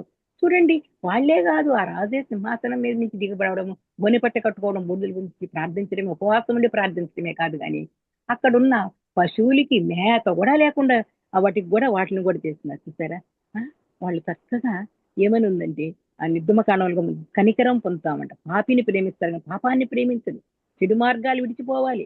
చూసారా? వాళ్ళు చెడు మార్గాలు విడిచినారు, చెడు నడతలను మానుకున్నారు. వాళ్ళు చూసి ఆ క్రియల్ని, వాళ్ళు చేసిన దాన్ని అంతా చూసి దేవాదేవుడు కనికరపడి పశ్చాత్తాప్తుడే వారికి చేదునని తాను మాట ఇచ్చిన కీడు చేయక మానెను. చూసారా? యోనా గ్రంథంలో 3:10 ఉంది. మాట ఇచ్చి ఆ మాట చేసినాడు. యోనా తన అతిక్రమాలను తాను ఒప్పుకున్నాడు అనమాట. నన్ను బట్టే కదా ఈ గొప్ప తుఫాను వచ్చింది, నా వల్లనే కదా వెలికింది వచ్చింది, నన్ను ఎత్తి సముద్రంలో పడేయడం చెప్పినాను కదా, అయినా కూడా చూడు వాళ్ళు ఎంత బాగా ఉంచారని చెప్పి ఆ చేప మింగేసింటే ఏమైపోయింది? ఆక్సిజన్ ఎట్టుండేది యోనాకి ఆ కడుపులో ఉన్నప్పుడు? దేవాదేవుడు కాపాడినాడు కదా, యోనా దానిలో నుంచే ప్రార్థించుకున్నాడు కదా. అందుకే ఆ చేప కూడా తెచ్చి ఎక్కడ వేసింది? నీనెవే పట్టణం గట్టు దగ్గరే వేసింది అనమాట. ఆ విధంగా ఏం చేశాడంటే ఆ పట్టణం అంతా కుడి ఎడములకి ఎంత 1,20,000 మంది ఒక్క రోజులోనే చూసారు ఎంతగా మారిపోగలిగినారు. ఆ దుర్గతి అంతా వెళ్ళిపోగలిగింది కదా. కాబట్టి వాళ్ళు అతిక్రమాన్ని, వాళ్ళు చేసే పనులు, వాళ్ళ పాపభూయిత కార్యక్రమాలన్నింటినీ వాళ్ళు ఒప్పుకున్నారు, కనికరం పొందినారు. అలాగే మనం కూడా ఎవరైనా ఇలా చేస్తూ ఉంటే చేతనైనంత మటుకు అలా వద్దమ్మా, దేవుని సన్నిధికి వద్దాం, చాలా కష్టంగా ఉందక్కని సరే ఉపవాసం ఉండి ప్రార్థిద్దాం. చేతనైనంత మటుకు పెద్ద వయసు అంత ముసలి కాదు, యంగ్స్టర్స్ ఉండే వాళ్ళకి చెప్దాం, బిడ్డలకు కూడా చెప్తాను, అమ్మ ప్రార్థన ఉపవాసం ఉండి ప్రార్థించాలమ్మా, చక్కగా ప్రార్థించండి. చిన్నతనంలో బిడ్డలు స్కూల్ నుండి వస్తాను మోకాళ్ళు 2 నిమిషాలు అయ్యా క్షేమంగా చేస్తుంది వందనాలు అనేవారు. ఇప్పుడు పెద్దోళ్ళు అయినారు, ఏమో మరి డ్యూటీల నుంచి నిలబడే ప్రార్థన చేసుకుంటున్నారు. అలాగ చేసుకునేవాళ్ళు, అలాగ చేసుకొని మోకాళ్ళుండి ప్రార్థన చేస్తారు. ఏ విషయంలోనైనా దేవుడు తప్పకుండా కాపాడతాడు. అలాగే మనం కూడా ఆయన కనికరం పొందాలంటే ఆయనకు అనుగుణంగా ఉండాలి. మన తప్పులు ఉంటాయి చాలా, ఎందుకంటే మానవ మాత్రం బలహీనం కదా, ఏదో ఒక విషయంలో ఉంటాయి. అంత పెద్దగా వాళ్ళు ఏమేమి చేస్తున్నారు కానీ ఆయన ఏమేమి పట్టణస్తులు మనకు తెలియదు, ఎందుకంటే అంత లగ్జూరియస్ లైఫ్ లీడ్ చేస్తుంటారు. ఎన్నో పాపం తండిపోయింది. అంత గొప్ప పట్టణం కాబట్టి, మహానగరం కాబట్టి ఉండొచ్చు. కాకుండా ఉంటే మనం అలాగని కాకుండా ఏదైనా చిన్న చిన్న పొరపాటు ఉంటే మన బిడ్డల్లో ఫస్ట్ ఆఫ్ ఆల్ మన కుటుంబం, మన గదిలో, మన హృదిలో దేవుని వాక్యం, మన వీధిలో మన సాక్ష్యం చూస్తారు జనాలు, ఈమెం చెప్తుందే, ఈమె సాక్ష్యం చూస్తే ఈ వాక్యం ఏమింటామని అనుకుని ఉంటారు కదా. అలాగను కాకుండా మనం ఎలాగుండాలంటే ఈలాగున మనము ఆ నినివే పట్టణస్థల పశ్చాత్తాపం, వాళ్ళు కనికరం పొందిన దేవుని, వాళ్ళ మాట విన్నారు. యోనా చెప్పిన మాట విని అందరూ ఉపవాసం ఉండి మీరు ఇదైపోతారు, నాశనం అయిపోతుంది పట్టణం అనేసరికి ఎంత చక్కగా భయపడిపోయినారు. అందరు దిగేసినారు, అందరూ ఉపవాసం ఉన్నారు. వాళ్ళకి ఏమి మాట ఏం తక్కువ అయితే అయింది అనుకోలే వాళ్ళు. ఆనాడ నోవహు చెప్పేటప్పుడు వాళ్ళంతా విచ్చలుడు విని ఏమైనా అంతలు జలప్రయాణం చెప్పుకోపోయినారు కదా. అలా కాకుండా విన్నారు. అప్పుడు దేవాదేవుడు చూసి కనికరం పొంది. కాబట్టి మనం కూడా ఏదన్నా తప్పులున్నా, ఎంత క్లిష్టమైన సమస్యలున్నా ఆయన దగ్గరకు వద్దాం, ఆయన పాత్రలో మోకరిద్దాం, అడుగుదాం, అయ్యా ఈ పరిస్థితి ఇష్టమైంది, అది నీ చిత్తమేనయ్యా. అందుకే కుమారుని స్వభావం ప్రకారం ప్రార్థించాలని తన ముద్దుల కుమారుని, ఏకైక కుమారుని మన కొరకు రొమ్ము నానుకున్న బిడ్డను మన కొరకు ఎందుకు ఈ లోకానికి ప్రశ్నించాడు? మనం అతిక్రమం చేసినాం కానీ ఆయన విషయగ్రంథులు వేసింది, మన అతిక్రమం చేయవాళ్ళు ఎంతబడిన వాడు ఆయన అతిక్రమం, మన అతిక్రమాలు తప్పించే కొరకు ఆయన అతిక్రమం చేయవాళ్ళు ఒకటిగా ఎంచబడ్డాడంట, దూషించబడ్డాడు, హింసించబడ్డాడు, హేళన చేయబడ్డాడు. వదిలింపబడిన గొర్రె పిల్లలాగా మన కొరకు వచ్చి ఆ ప్రాణాన్ని మన కొరకు విమోచన క్రైదనంగా పెనాల్టీ విత్ ప్రైజ్ చెల్లించి అందరి కొరకు మరణాన్ని చూసి మనకు ఆయన ప్రాణభిక్ష పెట్టబట్టి ఆయన 3వ రోజు మృత్యుంజుడుగా లేచి తండ్రి కుడి పార్శ్వన కూర్చొని ఇప్పటికి కూడా నా బిడ్డలకు ప్రార్థించడం సరిగా రాదని ఉచ్చరింప సఖ్యం కాని మూలుగులతో ప్రార్థిస్తూ మనం ఎలాగ ప్రార్థించాలి అంటే ఆయన చిత్త ప్రకారమే వాళ్ళు అలాగ చేసినారు. కాబట్టి వాళ్ళని దేవుడు పశ్చాత్తాపడే వారికి చేదునని తాను మాట ఇచ్చిన కీడు చేయక మానలేదు. కీడు చేస్తానన్నాడు, మానేసినాడు అనమాట. నేను ఇంకేమైనా చెయ్యాలి నేను పట్టణాన్ని కూడా మానేసి, అంత ప్రేమామయుడు, అంత దీర్ఘశాంతుడు. ఆయన దగ్గరకు వస్తే మనల్ని తప్పకుండా కాచి కాపాడతాడు. అలాగే ఇంకొక వ్యక్తిని చూసుకున్నాము, తప్పిపోయిన కుమారుడు. ఆ తండ్రికి తప్పిపోయిన కుమారుడు. ఒకసారి లూకాసు వార్త 15:19 శ్రీగారులో ఎవరన్నా, రత్నమ్మ ఎవరు లేరు, మంజు 15:19 నీ కుమారుడిని అనిపించుకొనుటకు యోగ్యుడును కాను, నన్ను నీ కూలి వారిలో ఒకనిగా పెట్టుకొనమని అతనితో చెప్పుదుననుకుని లేచి తండ్రి యొద్దకు వచ్చెను. వాడు ఇంకా దూరంగా ఉన్నప్పుడు తండ్రి వానిని చూచి కనికరపడి పరిగెత్తి వాని మెడ మీద పడి ముద్దు పెట్టుకున్నాను. సరే, ఇంకా అవన్నీ తెలిసినవి మనకు. చూసారా, ఈ కుమారులు 2 ఉన్నారు, కానీ ఎందుకో మరి నా తండ్రి దగ్గర ఆస్తినంతా పంచుకున్నాడు, స్నేహితులతో తన ఆస్తినంతా ఖర్చు చేసుకున్నాడు. ఆహారం లేదు, వెళ్ళిపోయినాడు. అంత దుర్వ్యసనాలకు లోనైపోయినాడు. ఇష్టానుసారం జీవించినాడు. చూసారా, దేవుడు కూడా మనకు కొంత సమయం ఇస్తున్నాడు. ఇష్టానుసారంగా తిరుగుతానే ఉంటాం మన ఇంట్లో. మన బిడ్డలు తర్వాత వస్తారనమాట. అగస్టిన్, మౌనిక కుమారుడు ఎంతగా తిరిగినాడు, కానీ తన తల్లి కన్నీటి ప్రార్థన ద్వారా మరలా వాళ్ళు వచ్చిన, హలో అగస్టిన్ అంటే, నో నో నో, నేను ఇప్పుడు మీ అగస్టిన్ కాదు, ఆ అగస్టిన్ చనిపోయినాడు అని చెప్పాను. అలాగ మనం కూడా ఉండాలి, అలా చెప్పాలి. ఇలాగ తత్వైన కుమారుడు వెళ్ళిపోయినాడు. తండ్రి ఏమో ఇచ్చేసినాడు, అంతా తిరిగినాడు. చివరికి తిరిగి లాస్ట్ అన్నం తినేకి కూడా లేక ఒక లైన్ దగ్గరికి పోతే ఆయన పందులు మెత్తయి పెట్టి ఆకల్లో పందులు కొట్టు తినేకి వచ్చి అప్పుడు అనుకున్నాడు, ఏమనుకున్నాడంటే, నా తండ్రి ఎద్దుకు వచ్చి నేను వెళ్ళి, తండ్రి అని చెప్పి, నా దగ్గర ఎంతమంది ఉంటారు, అయ్యో ఆహారం లేదే, కట్టుకుంటే బట్టలు లేవే, అసంతా ఖర్చు చేసి తన ఫ్రెండ్స్ స్నేహితులు దూరం అయిపోయినారే, హీన స్థితిలో ఉన్నానే, నేను ఎలాగ చెయ్యాలా అనుకొని బాధపడుతుండి, తండ్రి నీ ఎద్దుకు నేను వచ్చి తండ్రి దగ్గరికి పోతానని చెప్పి దూరం నుంచే, తండ్రి నేను పరలోకానికి నీకు విరోధంగా పాపం చేసుకుని నీకు మీద నీ కుమారుని చెబ్బిండు కానీ ఒప్పుకున్నాడు. చూసారా, తన తప్పును ఒప్పుకున్నాడు. అటు దేవుడు ఒప్పుకున్నాడే, దూరం నుంచే చూసినాడు. ఎదురు చూస్తా అన్నాడు. బిడ్డ నీకు తండ్రి ఎవరి కోసం ఎదురు చూస్తారు కదా, వెళ్ళిపోయినాడని వదిలేస్తారా? వదిలేరు కదా. చూసి ఇంకా దూరంగా ఉన్నప్పుడు కనికరపడి పరిగెత్తి ముద్దు పెట్టుకొని వెంటనే అంతా విందుకు ఏర్పాటు చేసి మంచి చెప్పులు తొడిగించి మంచి వస్త్రాలు తొడిగించి, చూసారా, మనం కూడా మన జీవితాల్లో ఏమైనా ఉంటే, ఒకవేళ తప్పులు చేస్తుంటే, మన బిడ్డలు పోయి ఉంటే వాళ్ళ కొరకు ప్రార్థిద్దాం. వాళ్ళు వస్తే చిన్నగా దగ్గరికి తీసుకొని దేవుని వాక్యాలు చెప్పి, మన వాళ్ళు ఎవరైనా ఉంటే తెలిసిన వాడు చెప్పి, దాని ద్వారా ఏమీ కాదునైనా దేవునిలో ఉంటేనే, దేవుడే కనికర సంపన్నుడు, కృపావాత్సల్యం కరుణా వాత్సల్యం కలిగిన దేవుడు, కరుణా సంపన్నుడు. కాబట్టి ఆయన దగ్గరికి రండి అని చెప్పి చూడు, ఆయన అయితే ఒప్పుకోవాలి. తప్పులు మాత్రం ఒప్పుకోకుంటే మాత్రం చేయడు. ఒప్పుకున్నాడు. మళ్ళా తండ్రి తీసుకున్నాడు అనమాట, తాను ఒప్పుకున్నాడు అనమాట. అలాగున అతిక్రమాలు ఒప్పుకుంటే మనల్ని కనికరించి రక్షిస్తాడు. ఇలాగన మనం ఇంకొక వ్యక్తి, లాస్ట్ వ్యక్తి చూస్తున్నాము, టైం అయిపోతుంది. దావీదు మహారాజును చూస్తున్నాం. దావీదు మహారాజు ఎంతగా చూడండి, చిన్నతనం నుంచే చూసారా, దావీదు మహారాజుని సౌలుని అభిషేకించినప్పుడు ఒక్కటి గమనించుకోవాలి. సౌలుని అభిషేకించినప్పుడు తైల బుడ్డి మాత్రమే, దావీదుకి కొమ్ము అంటే దేనికి సూచన? ఘనతకు సూచన. చూసారా, కొమ్ముతో అభిషేకించబడ్డాడు అంట. కానీ వీళ్ళు దేంతో? సౌలుకి అలాగే చేసింది. దావీదు పాపము చిన్నతనం నుంచి, అంటే దీనిలో బిబ్లికల్ గా లేదు కానీ అనుజావేత్ కుమార్తె యెషే కుమారుడే అయినా కూడా ఏం చేసినాడంటే, వాళ్ళకి ఉన్నప్పుడు తండ్రి ఆ తల్లి ఏం చేసినాడు, అక్కడ సన్హెడ్రీబులో ఉండకూడదు, ఏమేమి చేసుకున్నామని పంపించేసిన తర్వాత కుమారుడికి చక్కగా చూడలే, మంచం వేరే కంచం వేరే. వాళ్ళ కుమారులు అందరూ ఎంతమంది? 7 మంది కదా, ఏలియాబు, అబీనాదాబు, షమ్మ, మళ్ళా ఇంకా ఎంతమంది, నతానియేలు, ఇంకా ఉన్నారు కదా, ఓజేము, వీళ్ళందరూ ఉన్నారు కదా. వాళ్ళందరినీ చూసినట్టు ఇతను చూస్తున్నా, వాళ్ళందరినీ పెట్టుకున్నాడు, అన్ని పనులు పంపిస్తే ఇతను అక్కడ అరణ్యములో గొర్రెలు మేపేదానికే పోయినాడు. పంపించినా కూడా అక్కడ ఉన్నారు. కానీ దేవాదేవుడు ఏం చేసినాడంటే, పంపించి ఆ సౌలు ఇలాగ అయిపోయిన తర్వాత సౌలు అతిక్రమించినాడు కదా, తను రాజుగా చేసి, అతను కూడా భాగ్యవంతుడే, సుందరంగా సౌందర్యవంతుడే. అయినా అతనికి ఇచ్చినప్పుడు అతను చేయవలసిన అమాలేకి వద్దంటే మంచి పెట్టుకున్నాడు. అడిగితే తప్పు చెప్పినాడు, కాదు అన్నాడు. 6 అంకెలు ఎక్కడి నుంచి వస్తున్నాయన్నప్పుడు దేవుడు తనకు కావాల్సిన, ఇంకా చరమాంకం ఆయనది బాగలేదు, ప్రథమాంకం బాగానే ఉంది. కానీ దావీదు మహారాజు అలాగున్నప్పటికీ తనకి ఎవరు లేరనమాట. కీర్తనల గ్రంథంలో ఒకసారి చూసుకుంటే అతనికి తన సొంతం వాళ్ళు కానీ ఎవరు కానీ అతను ఎంతగా, ఒకసారి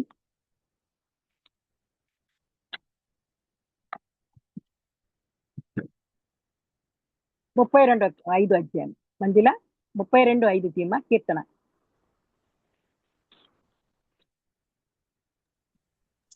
నా దోషం కనుకని ఎదుట నా పాపం ఒప్పుకొంటిని, యెహోవా సన్నిధిని నా అతిక్రమంలో ఒప్పుకొందుననుకొంటిని, నీవు నా పాప దోషమును పరిహరించి ఉన్నావు. చూసారా, ఆయన తన దోషాలన్నీ యెహోవా సన్నిధిలో ఒప్పుకున్నాడు. నా పాప దోషాన్ని పరిహరించున్నాను. ఆయన ఎంతగా, ఒకవేళ పొరపాటు ఒకటి చేసినా కూడా ఏం చేసినాడంటే, మళ్ళా దేవుని దగ్గరకు వచ్చినాడు, పాపాలు ఒప్పుకున్నాడు. నైనా తండ్రి, నాకు నీ రక్షణానందాన్ని మళ్ళా విను, హిస్సోపుతో నా పాపాన్ని పరిహింపవయ్యా, హిమము కంటే నేను తెల్లగుండేట్టు చెయ్యా, నన్ను కడిగయ్యా.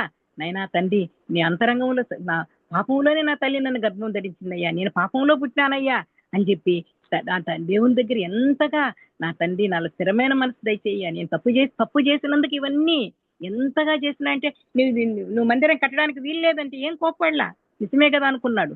ఆ విధంగా దేవునితో నా దోషిక్ష అంతా నీ దగ్గర నా పాపాలు నేను ఒప్పుకుంటున్నానయ్యా అని చెప్పి అక్కడ దేవుని సన్నిధికి వచ్చి ఏం చేసినాడంటే, అంతగా చూడండి, నాకు దోషమును కప్పుకొనక నీ ఎదుట నా పాపం ఒప్పుకుంటుని, యెహోవా సన్నిధి నా అతిక్రమములు కప్పుకుందని అనుకుంటుని, నీవు నా పాప దోషమును పరిహరించి ఉన్నావు. చూసావా, యెహోవా సన్నిధికి వచ్చి ఆయన అతిక్రమాలన్నీ ఒప్పుకోవాలనుకున్నాడు, చేశాడు. 51 కీర్తనలో అందుకే చూడండి ఆయన ఎంతగా దేవుని సన్నిధిలో ఏడ్చి అడిగాడు. ఇంకా 139లో కూడా చూసారా, ఎంత అసలు వాళ్ళందరూ బంధువులు, తన సొంతం అన్నదమ్ములు అందరూ ఆయనకి దూరం అయిపోయినారు. ఎవరు ఆయన కేర్ చేయలే. అక్కడ కూడా ఎవరున్నారు, ఆయన్ని అభిషేకం చేయాలంటే ఎవరు లేరు. ఇంక కడగొట్టేవాడు ఉన్నాడంటే అప్పుడు చివరిలో పిలిపిస్తే అప్పుడు దేవాదేవుడు అనుకున్నా. ఆ బిడ్డ పడిన కష్టాలు, ఆ బిడ్డకి అన్నం సరిగ్గా లే, పడుకోవడానికి లేదు, తల్లితో మాటలు లేవు. అయినప్పటికీ దేవుడు, నేను కోరుకున్న వాడివి ఇతనే, he is after my own heart అని చెప్పినాడు. చూసారా, అందుకే ఆ దావీదు మహారాజ్ తన పాప తప్పులన్నీ ఒప్పుకున్నాడు, దాచిపెట్టుకోలే. అందుకే ఆయన ఏం చేసిందంటే కనికరం పొందగలిగినాడు, మంచి రాజు అయినాడు. అలాగనే కాకుండా ఒక విధంగా చెప్పుకోవాలంటే దినవృత్తాంతాల్లో చూస్తాం.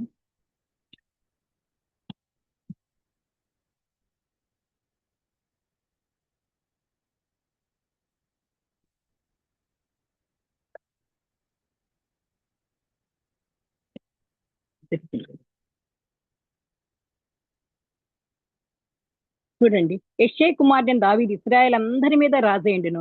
అతడు ఇశ్రాయేల్ని ఏలిన కాలము 40 సంవత్సరములు, హెబ్రోన్లో 7 సంవత్సరములు, యెరూషలేములో 33 సంవత్సరములు అతడు ఏలిను. అతడు వృద్ధాప్యం వచ్చిన వాడే, ఐశ్వర్య ప్రభావములు కలిగి మంచి ముదిమిలో మరణం పొందెను.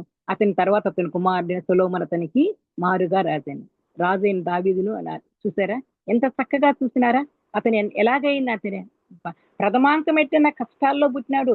అతని నెలవరులు, అతని అన్నదమ్ములు అందరూ ఎవరు అతన్ని చూడలే, అందరూ కష్టపెట్టినారు. ఎంత గొల్యాతుని తప్పడానికి పోతే ఏమేమన్నారు, 6 మూరల జాని గొల్యాతుని చంపొచ్చినాడు జీవం గల దేవుని తట్టిపోయి ఆ ఒడిసెల రాళ్లతో. అన్ని చేసిన ఎన్నో కష్టాలు పడ్డాడు. ఎంతగానో చూడండి, అక్కడ పోయి రొట్టెలు తిన్నాడు, తుమ్మకపు రొట్టెలు తిన్నాడు. ఎంతగానో ఉన్న సౌలుతో ఎన్నో బాధలు పొందాడు. సౌలు ఏమైనాడు, సౌలు చరమాంకం ఎలాగుంది, ఆయన ఎలాగ చనిపోయినాడు. కానీ దావీదు చూడండి, తను ఎంత చక్కగా అన్ని సంవత్సరాలు వృద్ధాప్యం వచ్చిన వాడి ఐశ్వర్య ప్రభావములు కలిగి మంచి ముదిమిలో మరణం పొందెను. చూసారా, ఐశ్వర్య ప్రభావములు కలిగి మంచి మరణం.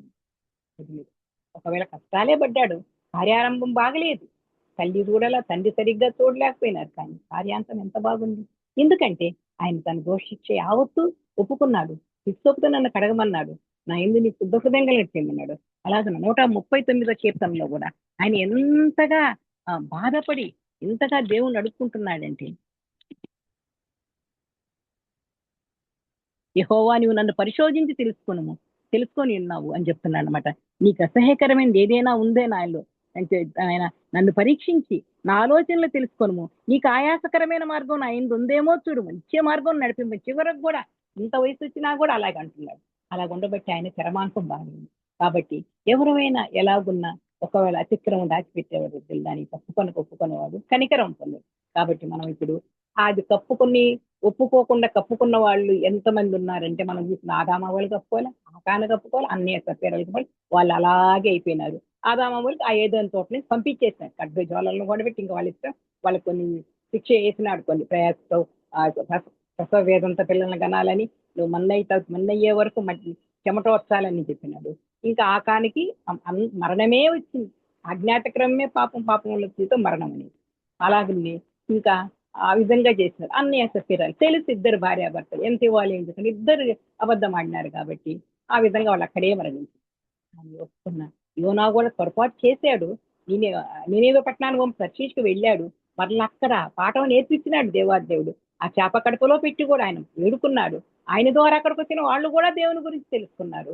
అంత మాత్రమే కొన్ని వల్ల వచ్చి ఆ నేనేవే పట్టణస్తులు 1,00,000 మందిని కుడి ఎడమలకు అందరూ ఆయన చెప్పిన దాన్ని బట్టి వాళ్ళందరూ ఉపవాసం ప్రార్థించి, ఈవెన్ జంతువులు అన్నీ కూడా ఉపవాసం ఉన్నాయి, ఏమి తినకుండా. ఆ విధంగా వాళ్ళందరూ దేవుని కనికరం పొందగలిగినారు. అలాగున ఆ కథపోయిన కుమారుడు వెళ్ళిపోయినాడు, బాగా డబ్బులన్నీ తీసుకొని పోయి దుర్వ్యసనాలకు లోనైపోయినాడు. చివరికి ఏమీ లేక పందులు పొట్టు కూడా దొరక్కపోతే మళ్ళీ అయ్యా నేను దేవునికి విరోధం పరలోకం నీకు పాపం చేసిన, నేను నీ తండ్రి నీ కుమారుడు అనిపిస్తారు, అర్హత లేదు, యోగ్యత లేదు అని వచ్చేసినాడు. తండ్రి అయినా కనికరపడ్డాడు. మన దేవుడు కూడా అలాగే దావీదు కూడా తప్పు చేసినాడు బత్షెబా యూరియా విషయాల్లో. అయినప్పటికీ దేవుని ఇచ్చిన శిక్షను తీసుకున్నాడు. కానీ అంతా ఆయన దగ్గర ఒప్పుకున్నాడు. ఆయన పాపాలన్నీ నీకు ఆయస్కర మార్గం అది అన్ని ఒప్పుకున్నాడు. ఏం చెప్పినా నువ్వు నా మందిరం కట్టొద్దని ఎంత తక్కువ చేసే చెప్పుకుంటాడు దేవాదేవుని, సరిపోవు నీ చేతులని. అయినా కానీ ఒప్పుకున్నాడు, అన్నిట్లో ఒప్పుకొని తగ్గించుకున్నాడు. అందుకే ఆయన శివరాంకం చరమాంకం ఎంత బాగా ఆయన చనిపోయినాడు, మరణమైనాడు చూడండి. ఐశ్వర్య ప్రభావాలతో ఘనంగా మరణం. అదే సౌలు కూడా అభిషేకించబడ్డాడే, కానీ చివరికి అతను ఎక్కడెక్కడో ఆయన మొండ్యాలు కుమారులు సామాన్లు మోసేవాడు కూడా చంపలేడు. అలాగనే మనము కూడా మనము అతిక్రమం దాచిపెట్టుకోకుండా దాన్ని ఒప్పుకుంటే, ఒకసారి మళ్ళా సామెతల గ్రంథానికి రండి.